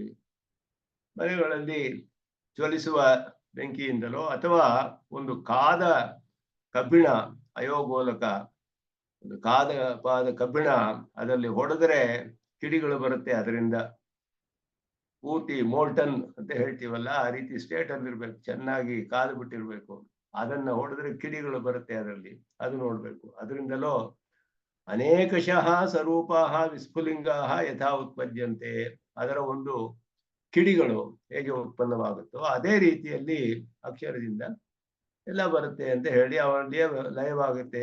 ಏವಮೇವ ಸೂಕ್ಷ್ಮ ಚಿದತಿ ಶರೀರಾತ್ ಬ್ರಹ್ಮಣಃ ಅಂತಾನೆ ಇಲ್ಲಿ ಅರ್ಥ ಮಾಡ್ಬೇಕು. ಅಕ್ಷರಾತ್ ಅಂತ ಹೇಳಿದ್ರೆ ಸೂಕ್ಷ್ಮ ಚಿದತಿ ಶರೀರನಾದ ಬ್ರಹ್ಮ ಅಂತಾನೆ ಅರ್ಥ ಮಾಡ್ಬೇಕು. ಬರೀ ಅಕ್ಷರ ಅಂದ್ರೆ ವಿಶಿಷ್ಟವಾದದ್ದೇ ಕಾರಣ, ವಿಶಿಷ್ಟವಾದದ್ದೇ ಕಾರ್ಯ. ಕೇವಲ ವಿಶೇಷ್ಯ ಬ್ರಹ್ಮ ಕಾರಣ ಅಂತ ಅಲ್ಲ, ಚಿದಚಿದ್ ವಿಶಿಷ್ಟನಾದ ಬ್ರಹ್ಮವೇ ಕಾರಣ. ಸೂಕ್ಷ್ಮ ಚಿದಚಿದ್ ವಿಶಿಷ್ಟವಾದ ಕಾರಣ, ಸ್ಥೂಲ ಚಿದಚಿತ್ ಕಾರ್ಯ. ಅದರಲ್ಲಿ ನಾಮ ವಿಭಾಗ ಅನರ್ಹವಾದ ಸ್ಥಿತಿ, ಅದು ಕಾರಣಾವಸ್ಥೆ ಅಂತ ಹೇಳುವಂತಹದ್ದು. ಆದ್ದರಿಂದ ಸೂಕ್ಷ್ಮ ಚಿದಚಿತ್ ಶರೀರಾತ್ ಬ್ರಹ್ಮಣಃ ತತ್ಸ್ವರೂಪಾಃ ನಾನಾವಿಧ ಸ್ಥೂಲ ಚಿದಚಿದ್ ರೂಪಾಃ ಭವಂತಿ. ಇದುವೇ ಸಿದ್ಧಾಂತ. ಹೀಗೆ ಅರ್ಥ ಮಾಡಿದ್ರೇನೆ ವಿರೋಧ ಬರೋದಿಲ್ಲ, ಎಲ್ಲಿಯೂ ಬೇರೆ ವಾಕ್ಯಗಳಿಗೆಲ್ಲ ವಿರೋಧ ಬರೋದಿಲ್ಲ. ಆದ್ರಿಂದ ಇದನ್ನ ಘಟಕ ಶ್ರುತಿಯನ್ನು ಇಟ್ಕೊಂಡು ಮಾಡ್ಬೇಕು. ಇದು ಅಭೇದವನ್ನು ಹೇಳೋ ಹಾಗಿದೆ.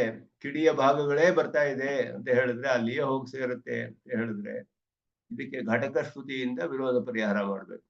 ಭೇದ ಶ್ರುತಿಗೂ ಅಭೇದ ಶ್ರುತಿಗೂ ಘಟಕ ಶ್ರುತಿಗಳನ್ನು ಇಟ್ಟು ವಿರೋಧವನ್ನು ಪರಿಹಾರ ಮಾಡ್ತಾರೆ. ಘಟಕ ಶ್ರುತಿಗಳು ಶರೀರಾತ್ಮ ಭಾವ ಹೇಳೋದು, ಅಂತ ಪ್ರವೇಶ ಮಾಡೋದು, ಇದೆಲ್ಲ ಘಟಕ ಶ್ರುತಿಗಳು. ಅದರಿಂದ ವಿರೋಧ ಪರಿಹಾರವಾಗುತ್ತೆ. ನಾನಾ ವಿಧ ಸ್ಥೂಲ ಚಿದಿಚಿತ್ ರೂಪಾಹ ಭವಂತಿ ಇತಿ ಭಾವಾಹ ಕಾರ್ಯವರ್ಗಾಹ ಉತ್ಪದ್ಯಂತೆ. ಇದೆಲ್ಲ ಕಾರ್ಯವರ್ಗಗಳು ಹೇಳಲ್ಪಟ್ಟಿದೆ. ತತ್ರೈವ ಲೀಯಂತೆ ಚ ಅಂತ ಹೇಳಿ. ಅದಕ್ಕೆ ಇದನ್ನ ಉತ್ತಮೂರು ಸ್ವಾಮಿಗಳು ಸ್ವಲ್ಪ ವಿವರಣೆಯನ್ನು ಕೊಡ್ತಾರೆ ಇಲ್ಲಿ. ಸೂಕ್ಷ್ಮ ಚಿದಿಚಿದಿತಿ ಅಯಂ ಭಾವಃ ಪೂರ್ವಂ ಯಥೋರ್ಣನಾಭಿರಿತಿ ಮಂತ್ರೆ ಊರ್ಣನಾಭಿ ಪೃಥಿವಿ ಪುರುಷ ದೃಷ್ಟಾಂತ ತ್ರಯೇಣ. ಮೊದಲು ಆರಂಭದಲ್ಲಿಯೇ ಅಕ್ಷರಾತ್ ಪರಾಯಯಾತದ ಅಕ್ಷರಂ ಅಧಿಗಮ್ಯತೆ ಅಂತ ಹೇಳಿ ಪರಾಪರ ವಿದ್ಯೆಗಳನ್ನು ಹೇಳಿ, ಪರವಿದ್ಯೆ ಯಾವುದು ಅಂದ್ರೆ ಅಕ್ಷರ ಶಬ್ದಿತನಾದ ಪರಬ್ರಹ್ಮನನ್ನು ಯಾರು ಸಾಕ್ಷಾತ್ಕಾರ ಮಾಡಿಕೊಳ್ಳುವಂತಹ ಉಪಾಸನೆ, ಅದುವೇ ಪರವಿದ್ಯೆ ಅಂತ ಹೇಳಿದೆ. ಅಕ್ಷರ ಅಂದ್ರೆ ಯಾರು ಅಂದ್ರೆ ಅಗ್ರೇಶ ಮಗ್ರಾಹ್ಯ ಮೌರ್ಣಂ ಎಲ್ಲ ಹೇಳಿ, ಯಥೋರ್ಣನಾಭಿ ಸೃಜತೆ ಗೃಹ್ಣತೆ ಚ ಯಥಾ ಪೃಥಿವ್ಯಾಹ ಔಷಧಯ ಸಂಭವಂತಿ ಯಥಾ ಸತಃ ಪುರುಷಾತ್ ಕೇಶಲೋಮಾನಿ ತಥಾ ಅಕ್ಷರಾತ್ ಸಂಭವತಿ ವಿಶ್ವಂ ಅಂತ ಹೇಳುದು. ಅಕ್ಷರ ಸೃಷ್ಟಿಯನ್ನು ಹೇಳುವಾಗ ಹೇಗೆ ಅಂದ್ರೆ ಭೂತಯೋನಿಂ ಪರಿಪಶ್ಯಂತಿ ಧೀರಾಹ ಅಂತ ಮೊದಲು ಮಂತ್ರ ಬಂತು. ಅದ್ರೇಶಂ ಅಗ್ರಾಹ್ಯಂ ಹೇಳಿ ಭೂತಯೋನಿಂ, ಭೂತಯೋನಿ ಅಂತ ಹೇಳಿ ಈ ಪ್ರಪಂಚಕ್ಕೆಲ್ಲ ಕಾರಣವಾದದ್ದು ಅಂತ ಹೇಳಿ, ಅದು ಹೇಗೆ ಭೂತಯೋನಿ ಆಗುತ್ತೆ? ಪ್ರಪಂಚದಲ್ಲಿ ವಿಲಕ್ಷಣವಾದ ಪದಾರ್ಥಗಳಿದೆ, ಚೇತನವಿದೆ, ಅಚೇತನವಿದೆ, ಹೀಗೆಲ್ಲ ಇದೆಯಲ್ಲ. ಇದು ಹೇಗೆ ಸಾಧ್ಯ? ಒಂದೇ ಉಪಾದಾನ ನಿಮಿತ್ತ ಆಗೋದು ಹೇಗೆ ಸಾಧ್ಯ? ಚೇತನದಿಂದ ಹೇಗೆ ಅಚೇತನ ಬರುತ್ತೆ, ಅಚೇತನದಿಂದ ಚೇತನ ಕಂಡು ಬರುತ್ತೆ, ಇದೆಲ್ಲ ಹೇಗೆ ಸಾಧ್ಯ ಹೇಳಿದ್ರೆ ಪೂರ್ಣನಾಭಿಯ ಉದಾಹರಣೆಯನ್ನು ಇಲ್ಲಿ ಮೊದಲು 2ನೇ ಮಂತ್ರದಲ್ಲಿ ಬಂತು. 3ನೇ 4ನೇ ಮಂತ್ರ ಆರಂಭದಲ್ಲಿಯೇ ಬರುವಂತಹದ್ದು. ಪೂರ್ಣನಾಭಿ ಅಂದ್ರೆ ಜೇಡರ ಹುಳ. ಯಥಾ ಊರ್ಣನಾಭಿ ಸೃಜತೆ ಗೃಹ್ಣತೆ ಚ, ತಾನೇ ಸೃಷ್ಟಿ ಮಾಡಿ ತನ್ನ ಬಲೆಯನ್ನು ತನ್ನಲ್ಲಿಯೇ ಉಪಸಂಹಾರ ಮಾಡ್ಕೊಳ್ಳುತ್ತೆ. ಅದಕ್ಕೆ ಬೇರೆ ಒಂದು ಪದಾರ್ಥ ತೆಗೆದುಕೊಳ್ಳೋದಿಲ್ಲ, ಬೇರೆ ಒಂದು ಉಪಕರಣಗಳು ಬೇಕಾಗಿಲ್ಲ, ಏನು ಬೇಕಾಗಿಲ್ಲ. ಅದೇ ನಿಮಿತ್ತ ಕಾರಣ, ಅದುವೇ ಉಪಾದಾನ ಕಾರಣ. ಅದನ್ನು ಹೇಳೋದಕ್ಕೆ ಊರ್ಣನಾಭಿಯ ದೃಷ್ಟಾಂತ. ಯಥಾ ಪೃಥಿವಿಯ ಔಷಧಯ ಸಂಭವಂತಿ, ಪೃಥ್ವಿ ಅಚೇತನ, ಅದರಿಂದ ಚೇತನವಾದ ಮರಗಿಡಗಳು ಹುಟ್ಟುತ್ತವೆ, ಅಚೇತನದಿಂದ ಚೇತನ. ಯಥಾ ಸತಃ ಪುರುಷಾತ್ ಕೇಶಲೋಮಾನಿ, ಚೇತನನಾದ ಪುರುಷನಲ್ಲಿ ಅಚೇತನವಾದ ಕೂದಲು ಉಗುರು ಇದೆಲ್ಲ ಬೆಳೆಯುತ್ತೆ. ಪುರುಷನಿಂದ ಬರುತ್ತೆ ಇದೆಲ್ಲ, ಉಗುರು ಕೂದಲು ಇದೆಲ್ಲ. ಈ 3 ದೃಷ್ಟಾಂತಗಳಲ್ಲಿ ತಥಾ ಅಕ್ಷರಾತ್ ಸಂಭವ, ಆ ರೀತಿಯಲ್ಲಿ ಈ ವಿಚಿತ್ರವಾದ ವಿಶ್ವವೆಲ್ಲ ಪರಮಾತ್ಮನಿಂದಲೇ ಬಂದಿದೆ ಅಂತ ಉಪನಿಷತ್ತು ಇಲ್ಲಿ ಆರಂಭದಲ್ಲಿಯೇ ತಿಳಿಸುತ್ತೆ. ಅದನ್ನ ಇಲ್ಲಿ ಹೇಳ್ತಿದ್ದಾರೆ. ಯಥಾ ಊರ್ಣನಾಭಿರಿತಿ ಮಂತ್ರೆ ಊರ್ಣನಾಭಿ ಪೃಥಿವಿ ಪುರುಷ ದೃಷ್ಟಾಂತ ತ್ರಯೇಣ, 3 ದೃಷ್ಟಾಂತಗಳನ್ನು ಕೊಟ್ಟು ನಿಯಂತ್ರ ಚೇತನ, ಮೊದಲು ಪರಮಾತ್ಮ ನಿಯಂತ್ರ ಚೇತನ ಅಂತ ಹೇಳಲ್ಪಟ್ಟಿದ್ದಾನೆ. ಎಲ್ಲವನ್ನು ನಿಯಮನ ಮಾಡುವಂತಹವನು. ಭೋಕ್ತಾ ಭೋಗ್ಯಂ ಪ್ರೇರಿತ ಅರಂಚಮತ್ವ ಅಂತ ಇನ್ನೊಂದು ಕಡೆ ಬರುತ್ತೆ. ಪ್ರೇರಿತ ಆದವನವನು, ಭೋಕ್ತಾ ಆದವನು ಜೀವಾತ್ಮ, ಭೋಗ್ಯವಾದದ್ದು ಪ್ರಕೃತಿ, ಹೀಗೆ ಹೇಳಿದೆ. ಇಲ್ಲಿ ನಿಯಂತ್ರ ಚೇತನ ಮೊದಲು, ಅಚೇತನ ಅನ್ನೋದು ಅಚೇತನ ಪದಾರ್ಥ ಅಚಿತ್ತು, ಮತ್ತೆ ಅಚೇತನ, ಮತ್ತೆ ಅಜ್ಞಚೇತನ. ಅಜ್ಞಚೇತನ ಅಂದ್ರೆ ಜ್ಞಾನವಿಲ್ಲದಂತಹ ಜೀವಾತ್ಮರುಗಳು ಅಂತ ಅರ್ಥ, ಸಂಕುಚಿತವಾದ ಜ್ಞಾನ ಉಳ್ಳವರು.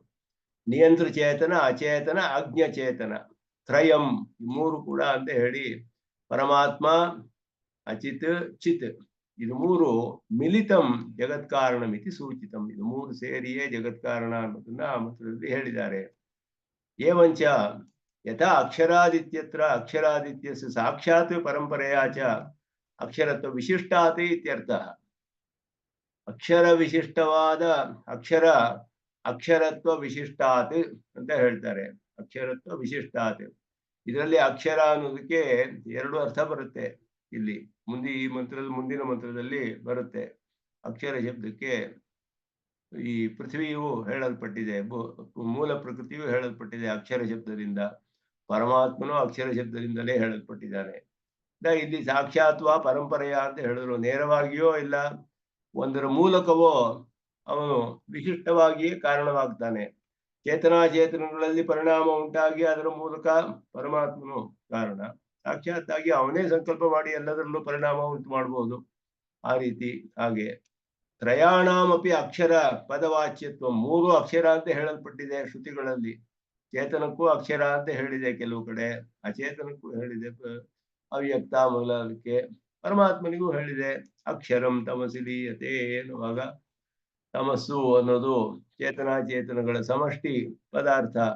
ಅಮೃತಾಕ್ಷರಂ ಹರಹ ಅನ್ನೋದು ಜೀವಾತ್ಮನನ್ನೇ ಹೇಳುತ್ತೆ ಇಲ್ಲಿ. ಅಕ್ಷರಂ ಅನ್ನುವ ಶಬ್ದ ಅಮೃತಾಕ್ಷರಂ ಹರಹ ಹರಹ ಅಂತ ಹೇಳಿದೆ ಜೀವಾತ್ಮನಿಗೆ. ಇಂದ್ರಿಯಗಳನ್ನೆಲ್ಲ ತನ್ನ ಭೋಗ್ಯಕ್ಕಾಗಿ ಅಪಹಾರ ಮಾಡ್ತಾನೆ. ಸ್ವಭೋಗ್ಯತ್ವೇನ ಹರತಿ ಇಂದ್ರಿಯಾಣಿ ಇತಿ ಹರಹ ಜೀವಾತ್ಮ ಅಂತ ಅರ್ಥ ಮಾಡ್ತಾರೆ. ಅದಕ್ಕೆ ಹರಹ ಅಂದ್ರೆ ಜೀವಾತ್ಮ ಅಂತ. ಇಲ್ಲಿ ಅಕ್ಷರಂ ಮತ್ತು ಜೀವಾತ್ಮನಿಗೆ ಹೇಳಿದೆ. ಏನಾಕ್ಷರಂ ಪುರುಷಂ ವೇದ ಅನ್ನುವಾಗ ಪರಮಾತ್ಮನಿಗೆ ಹೇಳಲ್ಪಟ್ಟಿದೆ. ಹೀಗೆ ಎಲ್ಲರಲ್ಲಿಯೂ ಅಕ್ಷರ ಶಬ್ದ ಪ್ರಯೋಗ ಇದೆ ಶ್ರುತಿಯಲ್ಲಿ. ಆದ್ದರಿಂದ ಮೂರು ನಿತ್ಯವಾದ ತತ್ವಗಳೇನ ಕ್ಷರತೀತಿ ಅಕ್ಷರಂ ಅಂತ ತಗೊಂಡ್ರೆ ನಿತ್ಯವಾದ ಪದಾರ್ಥ ಅನ್ನುವ ಅರ್ಥ ಎರಡಕ್ಕೂ ಮೂರಕ್ಕೂ ಬರುತ್ತೆ. ಅಕ್ಷರ ಶಬ್ದ ಎಲ್ಲ ಆ ಪ್ರಕರಣಗಳನ್ನು ನೋಡಿ ನಾವು ಅರ್ಥ ತಿಳ್ಕೊಳ್ಬೇಕು. ಯಯಾ ತದಕ್ಷರಂ ಅಧಿಗಮ್ಯತೆ ಇತ್ಯತ್ರ ಯತ್ತದ್ ಅದ್ರೇಶ್ಯಮಗ್ರಾಹ್ಯಂ ಇತಿ ಅಚೇತನ ಅಕ್ಷರ ವ್ಯಾವೃತ್ತಿ. ಯಯಾ ತದಕ್ಷರಮಧಿಗಮ್ಯತೆ ಪರಾಯಯ ತದಕ್ಷರಮಧಿಗಮ್ಯತೆ ಪರವಿದ್ಯೆ ಅಕ್ಷರ ಶಬ್ದನಾದ ಪರಮಾತ್ಮನನ್ನು ಪಡೆದುಕೊಳ್ಳಕ್ಕೆ ಪ್ರಯೋಜನವಾಗುವಂತಹದ್ದು ಅಂತ ಹೇಳುವಾಗಲೂ ಯತ್ತದ್ರೇಶಮಗ್ರಾಹ್ಯಂ ತದ್ಭೂತಯೋನಿಂ ಪರಿಪಶ್ಯಂತಿ ಧೀರಾಹ ಅಂತ ಹೇಳುವಾಗಲೂ ಅಕ್ಷರ ಶಬ್ದಕ್ಕೆ ಅಚೇತನ ಅಕ್ಷರಾತ್ ವ್ಯಾವೃತ್ತಿ. ಅಚೇತನವಲ್ಲ ಅನ್ನೋ ತಿಳಿಯುತ್ತೆ. ಅಕ್ಷರ ಅಚೇತನವಲ್ಲ ಅಂತ ತಿಳಿಯುತ್ತೆ. ಅದರಿಂದ ಅಚಕ್ಷುಶ್ರೋತ್ರಂ ಇತಿ ಜೀವರೂಪ ಅಕ್ಷರ ವ್ಯಾವೃತ್ತಿ. ಅಚಕ್ಷುಶ್ರೋತ್ರಂ ಅಂತ ಹೇಳಿದ್ರೆ ಜೀವನಿಗೆ ಬದ್ಧ ದಶೆಯಲ್ಲಿ ಇದೆಲ್ಲ ಉಂಟಾಗುತ್ತೆ.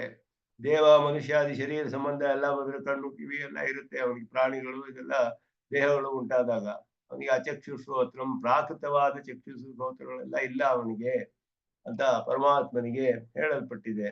ಅದರಿಂದ ಇವನಿಗೆ ಜೀವರೂಪನಾದ ಅಕ್ಷರದಿಂದ ವ್ಯಾವೃತ್ತಿ. ಪ್ರಕೃತಾಕ್ಷರಸ್ಯ ಕ್ರಿಯತೆ. ಇದು ಪರಮಾತ್ಮ ಅಕ್ಷರ ಅಂತ ಹೇಳಲ್ಪಟ್ಟ ಪ್ರಕೃತನಾದ ಪರಮಾತ್ಮನಿಗೆ ಇದೆಲ್ಲ ಚೇತನಾಚೇತನಗಳ ವ್ಯಾವೃತ್ತಿ ಹೇಳಲ್ಪಟ್ಟಿದೆ. ತದ್ವತ್ ಇಹಾಪಿ ಈ ಮಂತ್ರದಲ್ಲಿಯೂ ಹಾಗೆಯೇ ಸ್ಫುಲಿಂಗ ದೃಷ್ಟಾಂತೇನ ಕಿಡಿಗಳೆಲ್ಲ ಬರುತ್ತೆ ಅಂತ ಹೇಳುವ ಒಂದು ದೃಷ್ಟಾಂತದಿಂದ, ಒಂದು ಬೆಂಕಿಯಿಂದ ಜ್ವಲಿಸುವ ಬೆಂಕಿಯಿಂದ ಕಿಡಿಗಳು ಹೇಗೆ ಬರುತ್ತೋ ಅಂತ ದೃಷ್ಟಾಂತದಿಂದ ದಾಹ್ಯ ದ್ರವ್ಯ ವಿಶಿಷ್ಟ ಅಗ್ನಿಕಥನಾತ್ ಸುಡುವಂತಹ ಒಂದು ದ್ರವ್ಯ ವಿಶಿಷ್ಟನಾದ ಅಗ್ನಿ ಇರೋದ್ರಿಂದ ವಿಶಿಷ್ಟಸ್ಯೈವ ಕಾರಣತ್ವ ನ್ಯಾಯತೆ. ಹಾಗೆ ಅರ್ಥ ಮಾಡ್ಕೋಬೇಕು ಅಂತ ಹೇಳಿದ್ರು. ಒಂದು ಬಿಸಿಯಾದ ಸುಡುವಂತಹ ಒಂದು ಪದಾರ್ಥ, ಅದರಿಂದ ವಿಶಿಷ್ಟವಾದ ಅಗ್ನಿ ಅಲ್ಲಿ ಇದೆ ಅಂತ ಹೇಳಿದ್ರು. ಅದರಿಂದ ಅದಕ್ಕೆ ಗುಣಗಳು ಬೇಕಾದಷ್ಟು ಇದೆ. ಇದು ವಿಶಿಷ್ಟವಾದದ್ದೇ ಕಾರಣ ಅಂತ ಹೇಳಲ್ಪಟ್ಟಿದೆ. ಯಾಕೆಂದ್ರೆ ಆ ಬೆಂಕಿಗೆ ಸುಡುವ ಗುಣವಿದೆ, ದಾಹಕತ್ವ ಗುಣವಿದೆ ಅದಕ್ಕೆ. ಆ ದಾಹಕ ದ್ರವ್ಯ ವಿಶಿಷ್ಟವಾದ ಅಗ್ನಿ, ಅದನ್ನ ಇಲ್ಲಿ ಹೇಳಲ್ಪಟ್ಟಿದೆ. ಆದ್ರಿಂದ ವಿಶಿಷ್ಟವಾದದ್ದು ಅನ್ನೋ ಅರ್ಥ ತಿಳ್ಕೋಬೇಕು ಅಂತ ಹೇಳ್ತಿದ್ದಾರೆ. ಉತ್ತರ ಮಂತ್ರೇಚ ಅಕ್ಷರಾತ್ ಪರತಃಪರಃ ಇತಿ ಪ್ರಧಾನ ರೂಪ ಅಕ್ಷರಾತ್ ತತಃ ಪರಭೂತ ಜೀವರೂಪಾಕ್ಷರಾಚ ವ್ಯಾವೃತ್ತ ಅಕ್ಷರ ಅರ್ಥಃ ಅಯಂ ಪುರುಷಃ ಇತಿ ತಯೋಃ ವಿಲಕ್ಷಣತ್ವಂ ಆವಿಷ್ಕ್ರಿಯತೆ ಇತಿ. ಮುಂದಿನ ಮಂತ್ರದಲ್ಲೂ ಇದು ಸ್ಪಷ್ಟವಾಗಿ ಅಕ್ಷರಾತ್ ಪರತಃಪರಃ ಅಂತ ಹೇಳಿ ಪರಮಾತ್ಮನು ಈ ಚೇತನ ವ್ಯಾವೃತ್ತನಾದವನು, ಅದೆರಡಕ್ಕಿಂತಲೂ ಶ್ರೇಷ್ಠನಾದವನು ಅಂತ ಹೇಳೋದು ಸ್ಪಷ್ಟವಾಗಿ ತಿಳಿದು ಬರುತ್ತೆ. ಹಾಗೆ ಈ ಮಂತ್ರಕ್ಕೆ ಅರ್ಥವನ್ನ ಮಾಡಬೇಕಾದ್ರೆ ಹೀಗೆ ಅರ್ಥ ಮಾಡಿದ್ರೆ ಬೇರೆ ಶ್ರುತಿಗಳಿಗೆ ಎಲ್ಲಿಯೂ ವಿರೋಧ ಬರೋದಿಲ್ಲ ತಿಳಿಯುತ್ತೆ. ದಿವ್ಯೋ ಹ್ಯಮೂರ್ತಃ ಪರಃ. ಮುಂದಿನ ಮಂತ್ರ ದಿವ್ಯೋ ಹ್ಯಮೂರ್ತ ಪುರುಷಃ ಸ ಬಾಹ್ಯಾಭ್ಯಂತರೋ ಯಜಃ ಅಪ್ರಾಣೋ ಹಿ ಅಮನಾಹ ಶುಭ್ರಃ ಹಿ ಅಕ್ಷರಾತ್ ಪರತಃಪರಃ. ಇಲ್ಲಿ ಅಕ್ಷರ ಶಬ್ದಕ್ಕೆ ಪರಮಾತ್ಮ ಅನ್ನೋ ಅರ್ಥವಲ್ಲ ಇಲ್ಲಿ. ಯಾಕೆಂದ್ರೆ ಅಕ್ಷತಾತ್ ಪರತಃ ಪರಹ ಅಂತ ಹೇಳಿ ಪರಹ ಅನ್ನುವುದು ಪರಮಾತ್ಮನನ್ನು ತಿಳಿಸುತ್ತೆ. ಆದ್ರಿಂದ ಅದಕ್ಕೆ ಉತ್ತಮ ಸ್ವಾಮಿಗಳು ಇಲ್ಲಿಯೇ ತಿಳಿಸ್ಬಿಟ್ರು. ಇಲ್ಲಿ ಅಕ್ಷರಾತ್ ಪರತಃಪರಹ ಅಲ್ಲಿ ಪ್ರಧಾನ ರೂಪ ಅಕ್ಷರಾತ್. ಪ್ರಧಾನ ಅಂದ್ರೆ ಮೂಲ ಪ್ರಕೃತಿ ಅವ್ಯಕ್ತ, ಅದಕ್ಕಿಂತ ತತಃ ಪರಭೂತ, ಅದಕ್ಕಿಂತ ಪರವಾದ ಜೀವರೂಪ ಅಕ್ಷರಾಚ, ಜೀವರೂಪ ಅಕ್ಷರಕ್ಕಿಂತ ವ್ಯಾವೃತ್ತ ಅಕ್ಷರ ಅಯಂ ಪುರುಷ ಅಕ್ಷರಾತ್ ಪರತಃ ಪರಹ. ಅದಕ್ಕೆ ಆ ರೀತಿ ಅರ್ಥ ಇರೋಣ. ಇಲ್ಲಿ ಅಕ್ಷರ ಅನ್ನುವ ಶಬ್ದಕ್ಕೆ ಅವ್ಯಕ್ತ ಅನ್ನುವ ಅರ್ಥ, ಪ್ರಧಾನ ಅನ್ನುವ ಅರ್ಥ. ಅಲ್ಲಿ ದಿವ್ಯೋಹ್ಯಮೂರ್ತಃ ಪುರುಷಃ ಅಂತ ಹೇಳಿ ಈ ದಿವ್ಯನು ಅಮೂರ್ತನು ಅಂದ್ರೆ ಸೂಕ್ಷ್ಮನಾದವನು ಅಂತ ಅರ್ಥ. ಅದು ಪುರುಷನು, ಅವನು ಅಜನಾದವನು, ಬಾಹ್ಯಾಭ್ಯಂತರ ಎಲ್ಲವೂ ವ್ಯಾಪಿಸಿರುವಂತಹವನು. ಅವನಿಗೆ ಇಲ್ಲಿ ಸಹ ಅಕ್ಷರಾತ್ ಪರತಃಪರಃ ಅಂತ ಹೇಳಲ್ಪಟ್ಟಿದೆ. ಇಲ್ಲಿ ಆ ಪುರುಷನು ಅಖಿರಾತ್ ಪರತಃಪರಃ, ಅವನು ಅಪ್ರಾಣಃ ಅಮನಃ ಶುಭ್ರಃ ಅಂತ ಅವನಿಗೆ ಹೇಳಲ್ಪಟ್ಟಿರೋದು. ಇದಕ್ಕೆ ಹೇಳ್ತಾರೆ ಇಲ್ಲಿ ವೃಕ್ಷೈವ ಸ್ತಬ್ಧೋ ನಿವಿತಿಷ್ಠತ್ಯೇಕಃ ಇತಿ ದ್ಯುಸಂಬಂಧಿತ್ವೇನ ತದಪಾಣಿಪಾದಂ ಇತಿ ವಾ ನಿತ್ಯಂ ವಿಭುಂ ಇತಿ ವಾ ಅಮೂರ್ತತ್ವೇನ. ಮೊದಲು ಹೇಳಿರೋದು ದಿವ್ಯ ಅನ್ನುವ ಶಬ್ದಕ್ಕೆ ಶ್ರುತಿಯ ಪ್ರಮಾಣವನ್ನೇ ತಿಳಿಸ್ತಾರೆ. ದಿವ್ಯ ಅಂತ ಹೇಳಿದ್ರೆ ಅಪ್ರಾಕೃತನಾದವನು ಅಂತ ಅರ್ಥ, ದ್ಯುಲೋಕದಲ್ಲಿ ಇರುವವನು. ದ್ಯುಲೋಕದ ಸಂಬಂಧ ಅವನಿಗೆ ಹೇಳಲ್ಪಟ್ಟಿದೆ. ಶ್ರುತಿಯಲ್ಲಿ ಹೇಳಿದೆ ಅಂದ್ರೆ ವೃಕ್ಷೈವ ಸ್ತಬ್ಧ ದಿವಿ ತಿಷ್ಠತಿ ಏಕಃ, ಅವನು ದ್ಯುಲೋಕದಲ್ಲಿ ಇದ್ದಾನೆ ಒಬ್ಬನೇ ಅಂತ ಹೇಳಲ್ಪಟ್ಟಿದೆ. ಅವನಿಗೆ ದ್ಯುಲೋಕದಲ್ಲಿ ಸಂಬಂಧ, ಅದರಿಂದ ಅವನಿಗೆ ದಿವ್ಯ ಅನ್ನುವ ಅರ್ಥ ಇಲ್ಲಿ. ಅಮೂರ್ತಃ ಅಂತ ಹೇಳಿದ್ರೆ ತದಪಾಣಿ ಪಾದಂ ಇತಿವಾ ನಿತ್ಯಂ ವಿಭುಂ ಇತಿವಾ ಅಮೂರ್ತತ್ವೇನ. ಅಮೂರ್ತ ಅಂತ ಹೇಳಿದ್ರೆ ಆ ಅರ್ಥ ಎರಡನ್ನು ಹೇಳ್ಬೋದು, ಎಲ್ಲ ಕಡೆಯೂ ವ್ಯಾಪಿಸಿದ್ದಾನೆ ಅಂತ ಹೇಳಿ. ತೇನೇದಂ ಪೂರ್ಣಂ ಪುರುಷೇಣ ಸರ್ವಂ ಇತಿ ಬಾಹ್ಯಾಭ್ಯಂತರ ಸರ್ವವಸ್ತು ಆತ್ಮತೆಯ ಬಾಹ್ಯಾಭ್ಯಂತರ, ಎಲ್ಲವನ್ನೂ ಆತ್ಮನಾಗಿ ವ್ಯಾಪರಿಸಿದ್ದಾನೆ ಅವನು, ಪರಮಾತ್ಮ ವ್ಯಾಪಿಸಿದ್ದಾನೆ.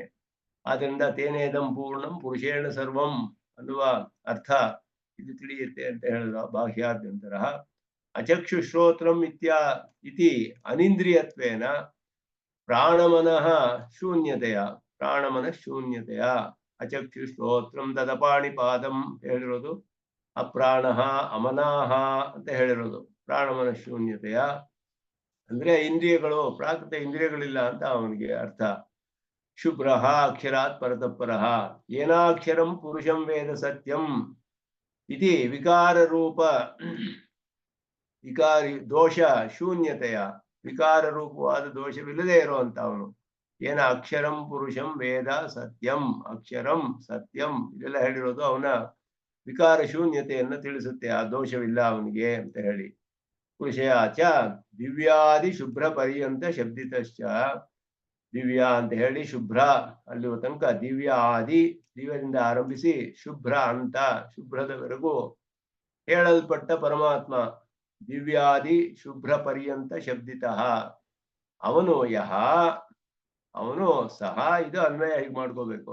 ಅವ್ಯಾಕೃತಾತ್ ಅಕ್ಷರಾತ್ ಯಹ ಪರಃ ಸಮಷ್ಟಿ ಪುರುಷಃ ತಸ್ಮಾದಪಿ ಕಾರಣತ್ವೇನ ಪರಃ ಇತ್ಯರ್ಥಃ. ಹೇಗೆ ಅವನು ಪರನು ಅಂತ ಹೇಳಿದ್ರೆ ಕಾರಣನಾಗಿರುವುದರಿಂದ ಪರ, ಎರಡಕ್ಕೂ ಅವನೇ ಕಾರಣ ಅಂತ ಅರ್ಥ. ಪ್ರಧಾನ ಪುರುಷಯೋಹೋ ತಜ್ಜನ್ಯತ್ವಾತ್ ಇತಿ ಭಾವ. ಇದೇ ಭೂತಯೋನಿತ್ವ ಮೊದಲಾದೆಲ್ಲ ಹಿಂದೆ ಹೇಳಲ್ಪಟ್ಟಿದೆ. ಆ ರೀತಿಯಲ್ಲಿಯೇ ಇದಕ್ಕೆ ಮೊದಲು ಹೇಳುವ ಅಕ್ಷರಕ್ಕೆ ಅವ್ಯಾಕೃತ ಅಂತ ಹೇಳಿ, ಅವ್ಯಕ್ತ ಅಥವಾ ಮೂಲ ಪ್ರಕೃತಿ, ಪ್ರಧಾನ ಅನ್ನುವ ಶಬ್ದಗಳಿಂದ ಹೇಳಲ್ಪಡುವಂತಹದ್ದು ಅಚೇತನ ಪದಾರ್ಥ ಅದು. ಮತ್ತೆ ಅವ್ಯಾಕೃತಾದ ಅಕ್ಷರಾತ್, ಅವ್ಯಾಕೃತವಾದ ಈ ಅಕ್ಷರದಿಂದ, ಅಕ್ಷರಕ್ಕಿಂತ ಯಾರು ಪರನಾಗಿದ್ದಾನೋ, ಯಾರು ಅಂದ್ರೆ ಸಮಷ್ಟಿ ಪುರುಷ.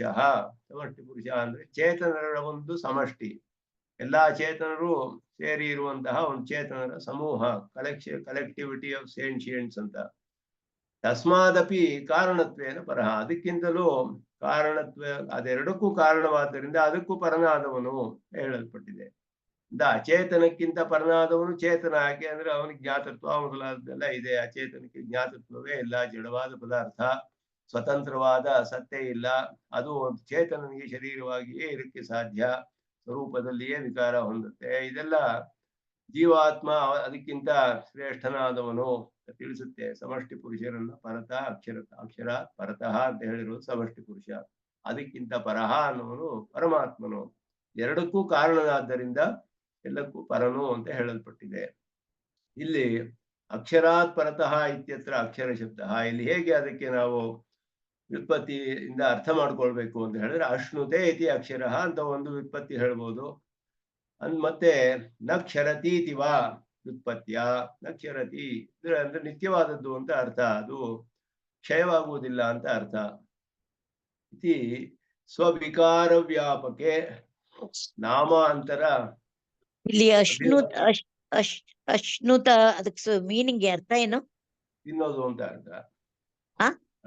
ತಿನ್ನುತ್ತೆ ಅಂತ ಹೇಳ್ಬಿಟ್ಟು ಕೇಳಿಸ್ಲಿಲ್ಲ. ತಿನ್ನುವುದು ಅಶನ ಅಂತ ಹೇಳ್ಬಿಟ್ಟು. ಅಶನ ತಿನ್ನಲ್ಪಡುತ್ತೆ ಅಂತ ಹೇಳ್ಬೋದು ಚೇತನಕ್ಕೆ ಹೇಳುವಾಗ. ಭೋಗ್ಯ ಪುರುಷನಿಗೆ ಹೇಳುವಾಗ ತಿನ್ನುತ್ತಾನೆ ಅಂತ ಹೇಳ್ಬೋದು. ಈಗೆಲ್ಲ ಅಕ್ಷರಕ್ಕೆ ಈ ರೀತಿ ವ್ಯುತ್ಪತ್ತಿ ಹೇಳೋಕ್ ಸಾಧ್ಯ.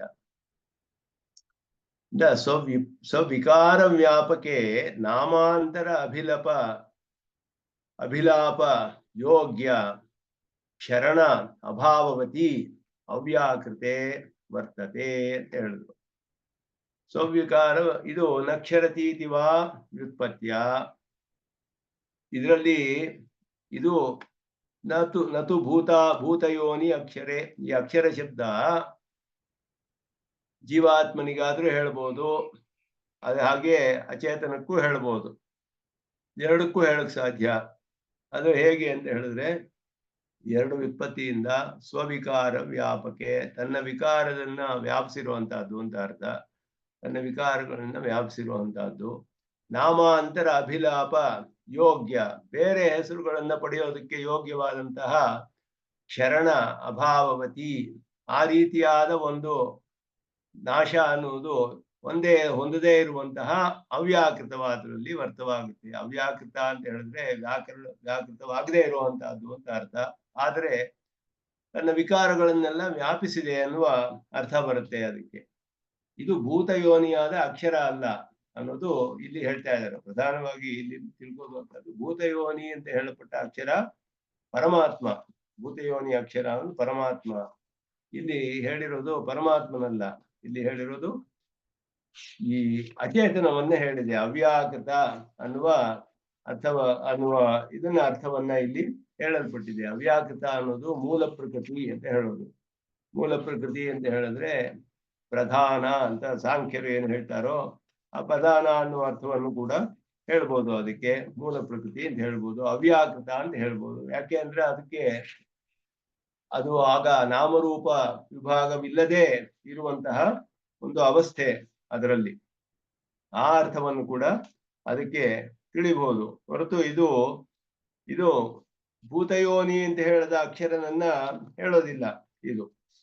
ಆದ್ದರಿಂದ ಜಗತ್ತಿ ತನ್ನ ವಿಕಾರವಾದ ಅದು ತನ್ನ ಸ್ವವಿಕಾರ ವ್ಯಾಪಕೆ, ವಿಕಾರವಾದದೆಲ್ಲ ವ್ಯಾಪಿಸುತ್ತೆ ಅದು. ಆದ್ದರಿಂದ ಆ ರೀತಿಯಾದ ಅರ್ಥವನ್ನ ಇದಕ್ಕೆ ಹೇಳಬೇಕು. ನಾಶರಹಿತವಾದದ್ದು ಅಂತ ಹೇಳ್ಬೋದು. ಅದಕ್ಕೆ ಪ್ರಧಾನವನ್ನೇ ಹೇಳುತ್ತೆ ಹೊತ್ತು ಇದು ಹೇಳೋದಿಲ್ಲ ಅಂತ ಹೇಳ್ಬಿಟ್ಟು. ಕಾಷ್ಣುತೆ ಅನ್ನೋದು ನಕ್ಷರತಿ ಅಂತ ಹೇಳೋದು. ಜಗತ್ತೆಲ್ಲ ವ್ಯಾಪಿಸಿದೆ ಅಂತ ಒಂದು ಪ್ರಕೃತಿ. ಇಲ್ಲಿ ಪ್ರಕೃತಿ ಮಂಡಲದಲ್ಲಿರೋದೆಲ್ಲ ಪ್ರಕೃತಿಯೇ ತನ್ನ ವಿಕಾರವಾದ ಪ್ರಕೃತಿ ಮಂಡಲವನ್ನೆಲ್ಲ ವ್ಯಾಪಿಸಿದೆ ಅದು. ಆದ್ದರಿಂದ ಸ್ವವಿಕಾರ ವ್ಯಾಪಕೆ ಅಂತ ಹೇಳಿದ್ರು. ಮತ್ತೆ ಅದರಿಂದ ಅದಕ್ಕೆ ನಾಮಾಂತರ ಅಭಿಲಾಪ ಯೋಗ್ಯ. ನಾಮಾಂತರ ಅಭಿಲಾಪ ಯೋಗ್ಯ ಅಂದ್ರೆ ಬೇರೆ ಹೆಸರುಗಳನ್ನು ಪಡೆಯೋದಕ್ಕೆ ಯೋಗ್ಯವಾಗಿದೆ. ಅದಕ್ಕೆ ಬೇರೆ ಬೇರೆ ಮಹತ್ವ, ಅಹಂಕಾರ ಮೊದಲಾದ ಹೆಸರುಗಳೆಲ್ಲ ಬರುತ್ತೆ. ಅದಕ್ಕೆ ನಾಮಾಂತರಗಳು ಅಂದ್ರೆ ಅಗ್ನಿ, ವಾಯು, ಇದೆಲ್ಲ ಕೂಡ ಆಕಾಶ, ಜಲ, ಅಗ್ನಿ, ವಾಯು ಎಲ್ಲವೂ ಕೂಡ ಈ ಅವ್ಯಕ್ತದ ವಿಕಾರಗಳೇ. ಇದೆಲ್ಲ ಈ ಹೆಸರುಗಳನ್ನೆಲ್ಲ ಪಡೆಯೋದಕ್ಕೆ ಯೋಗ್ಯವಾಗಿದೆ. ಅದೆಲ್ಲ ಪ್ರಕೃತಿಯೇ. ಆದ್ದರಿಂದ ಎಲ್ಲವನ್ನು ಮೂಲ ಪ್ರಕೃತಿ ವ್ಯಾಪಿಸಿದೆ. ಇದು ಮತ್ತೆ ಆದರೆ ನಿತ್ಯವಾಗಿದೆ. ಶರಣ ಅಭಾವವತಿ ಅಂದ್ರೆ ಅದು ನಿತ್ಯವಾದದ್ದೇ. ಯಾಕೆ ಅಂತ ಹೇಳಿದ್ರೆ ದ್ರವ್ಯ ನಾಶವಾಗುವುದಿಲ್ಲ. ಒಂದು ಅವಸ್ಥಾಂತರ ಪತ್ತಿ ಹೊರತು ಅವಸ್ಥೆ ಆ ದ್ರವ್ಯ ಪೂರ್ಣವಾಗಿ ನಾಶವಾಗುವುದಿಲ್ಲ ಎಂದು ಬೇರೆ ಬೇರೆ ಅವಸ್ಥೆಗಳನ್ನು ಹೋಗುತ್ತೆ. ಅಂತಹ ಗುಣಗಳನ್ನೆಲ್ಲ ಉಳ್ಳ ಅವ್ಯಾಕೃತೆ ವರ್ತತೆ. ಅವ್ಯಾಕೃತವಾದ ಮೂಲ ಪ್ರಕೃತಿಗೆ ಅದನ್ನ ಹೇಳಕ್ ಸಾಧ್ಯ. ನತು ಭೂತಯೋನಿ ಅಕ್ಷರೇ, ಭೂತಯೋನಿ ಅಂತ ಹೇಳಪಟ್ಟ ಅಕ್ಷರವಲ್ಲ ಅಂತ ಹೇಳಿ. ಭೂತಯೋನಿಯಾದ ಅಕ್ಷರ ಸಭಾಖ್ಯಾಭ್ಯಂತರ ಶುಚಿ ಮೊದಲಾದದ್ದು ಇತ್ಯತ್ರ ತಚ್ಛಬ್ದ ನಿರ್ದಿಷ್ಟಸ್ಯ ತಸ್ಮಾದೇವ ಪರತ್ವ ಅಸಂಭವಾತ್ ಅಂತ ಭೂತಯೋನಿ ಅಕ್ಷರನಿಗೆ ಸಹ ಬಾಹ್ಯಾಭ್ಯಂತರ ಅಜಃ ಅಂತ ಹೇಳಲ್ಪಟ್ಟ ತಚ್ಛಬ್ದ ಸಹ ಅಂತ ಹೇಳಲ್ಪಟ್ಟಿರೋದು. ಇದಕ್ಕೆ ಆ ರೀತಿಯಾದ ಪರತ್ವ ಇವನಿಗಿಂತ ಪರ ಆಗಿರೋದು ಸಾಧ್ಯವಿಲ್ಲ. ಅಕ್ಷರಾತ್ ಪರತಃ ಪರಃ ಅಂತ ಹೇಳಿರೋದು. ಆ ತಚ್ಛಬ್ದದಿಂದ ನಿರ್ದಿಷ್ಟನಾದ ಅಕ್ಷರ ಪರಮಾತ್ಮನಿಗಿಂತ ಪರವಾಗಿರೋದಿಲ್ಲ ಇದು. ಯಾಕೆ ಅಂದ್ರೆ ಇದು ನಾಮಾಂತರ ಅಭಿಲಾಪ ಯೋಗ್ಯವಾಗಿದೆ. ತನ್ನ ವಿಕಾರವನ್ನು ಹೊಂದುತ್ತೆ, ಸ್ವರೂಪದಲ್ಲಿಯೇ ವಿಕಾರ ಹೊಂದುತ್ತೆ. ಇದೆಲ್ಲ ಇರೋದ್ರಿಂದ ಸಾಧ್ಯವಿಲ್ಲ ಅಂತ ಹೇಳಿ ಅದನ್ನ ಹೇಳ್ತಾರೆ. ಇದಕ್ಕೆ ಮುಂದೆ ಅದನ್ನು ಸ್ವಲ್ಪ ಅರ್ಥವಿದೆ, ಇನ್ನೂ ಕೆಲವು ವಿಷಯಗಳಿದೆ, ಅದನ್ನ ಹೇಳಿ ಮುಂದಿನ ಮಂತ್ರದ ವ್ಯಾಖ್ಯಾನ ಅದಕ್ಕೆ ನಂತರ ನೋಡೋಣ. ಇನ್ನು ಸ್ವಲ್ಪ ಇದೆ ಇದರಲ್ಲಿ. ಈ ಅರ್ಥಗಳನ್ನ ಮುಂದಿನ ಕ್ಲಾಸಲ್ಲಿ ನೋಡೋಣ. 1 ಗಂಟೆ ಆಗಿತ್ತು ಆಗಲೇ. ನಮಸ್ಕಾರಗಳು. ವ್ಯಾಮೋಹತಃ ಪರಿಗ್ರಾಣಾಯ ಮೇನೆ अस्मद्गुरोर्भगवतोऽस्य सिन्धो रामानुजस्य प्रपद्ये। ॐ भद्रं कर्णेषु शृणुयाम देवाः भद्रं पश्येमाक्षभिर्यजत्राः स्थिरैरङ्गैः सुप्तवागुंसस्तनूभिः पश्येम देवहितं यदायुः। स्वस्ति न इन्द्रो वृद्धश्रवाः स्वस्ति नः पूषा विश्ववेदाः स्वस्ति नस्तार्क्ष्यो अरिष्टनेमिः स्वस्ति नो बृहस्पतिर्दधातु। ॐ शान्ति शान्ति शान्तिः।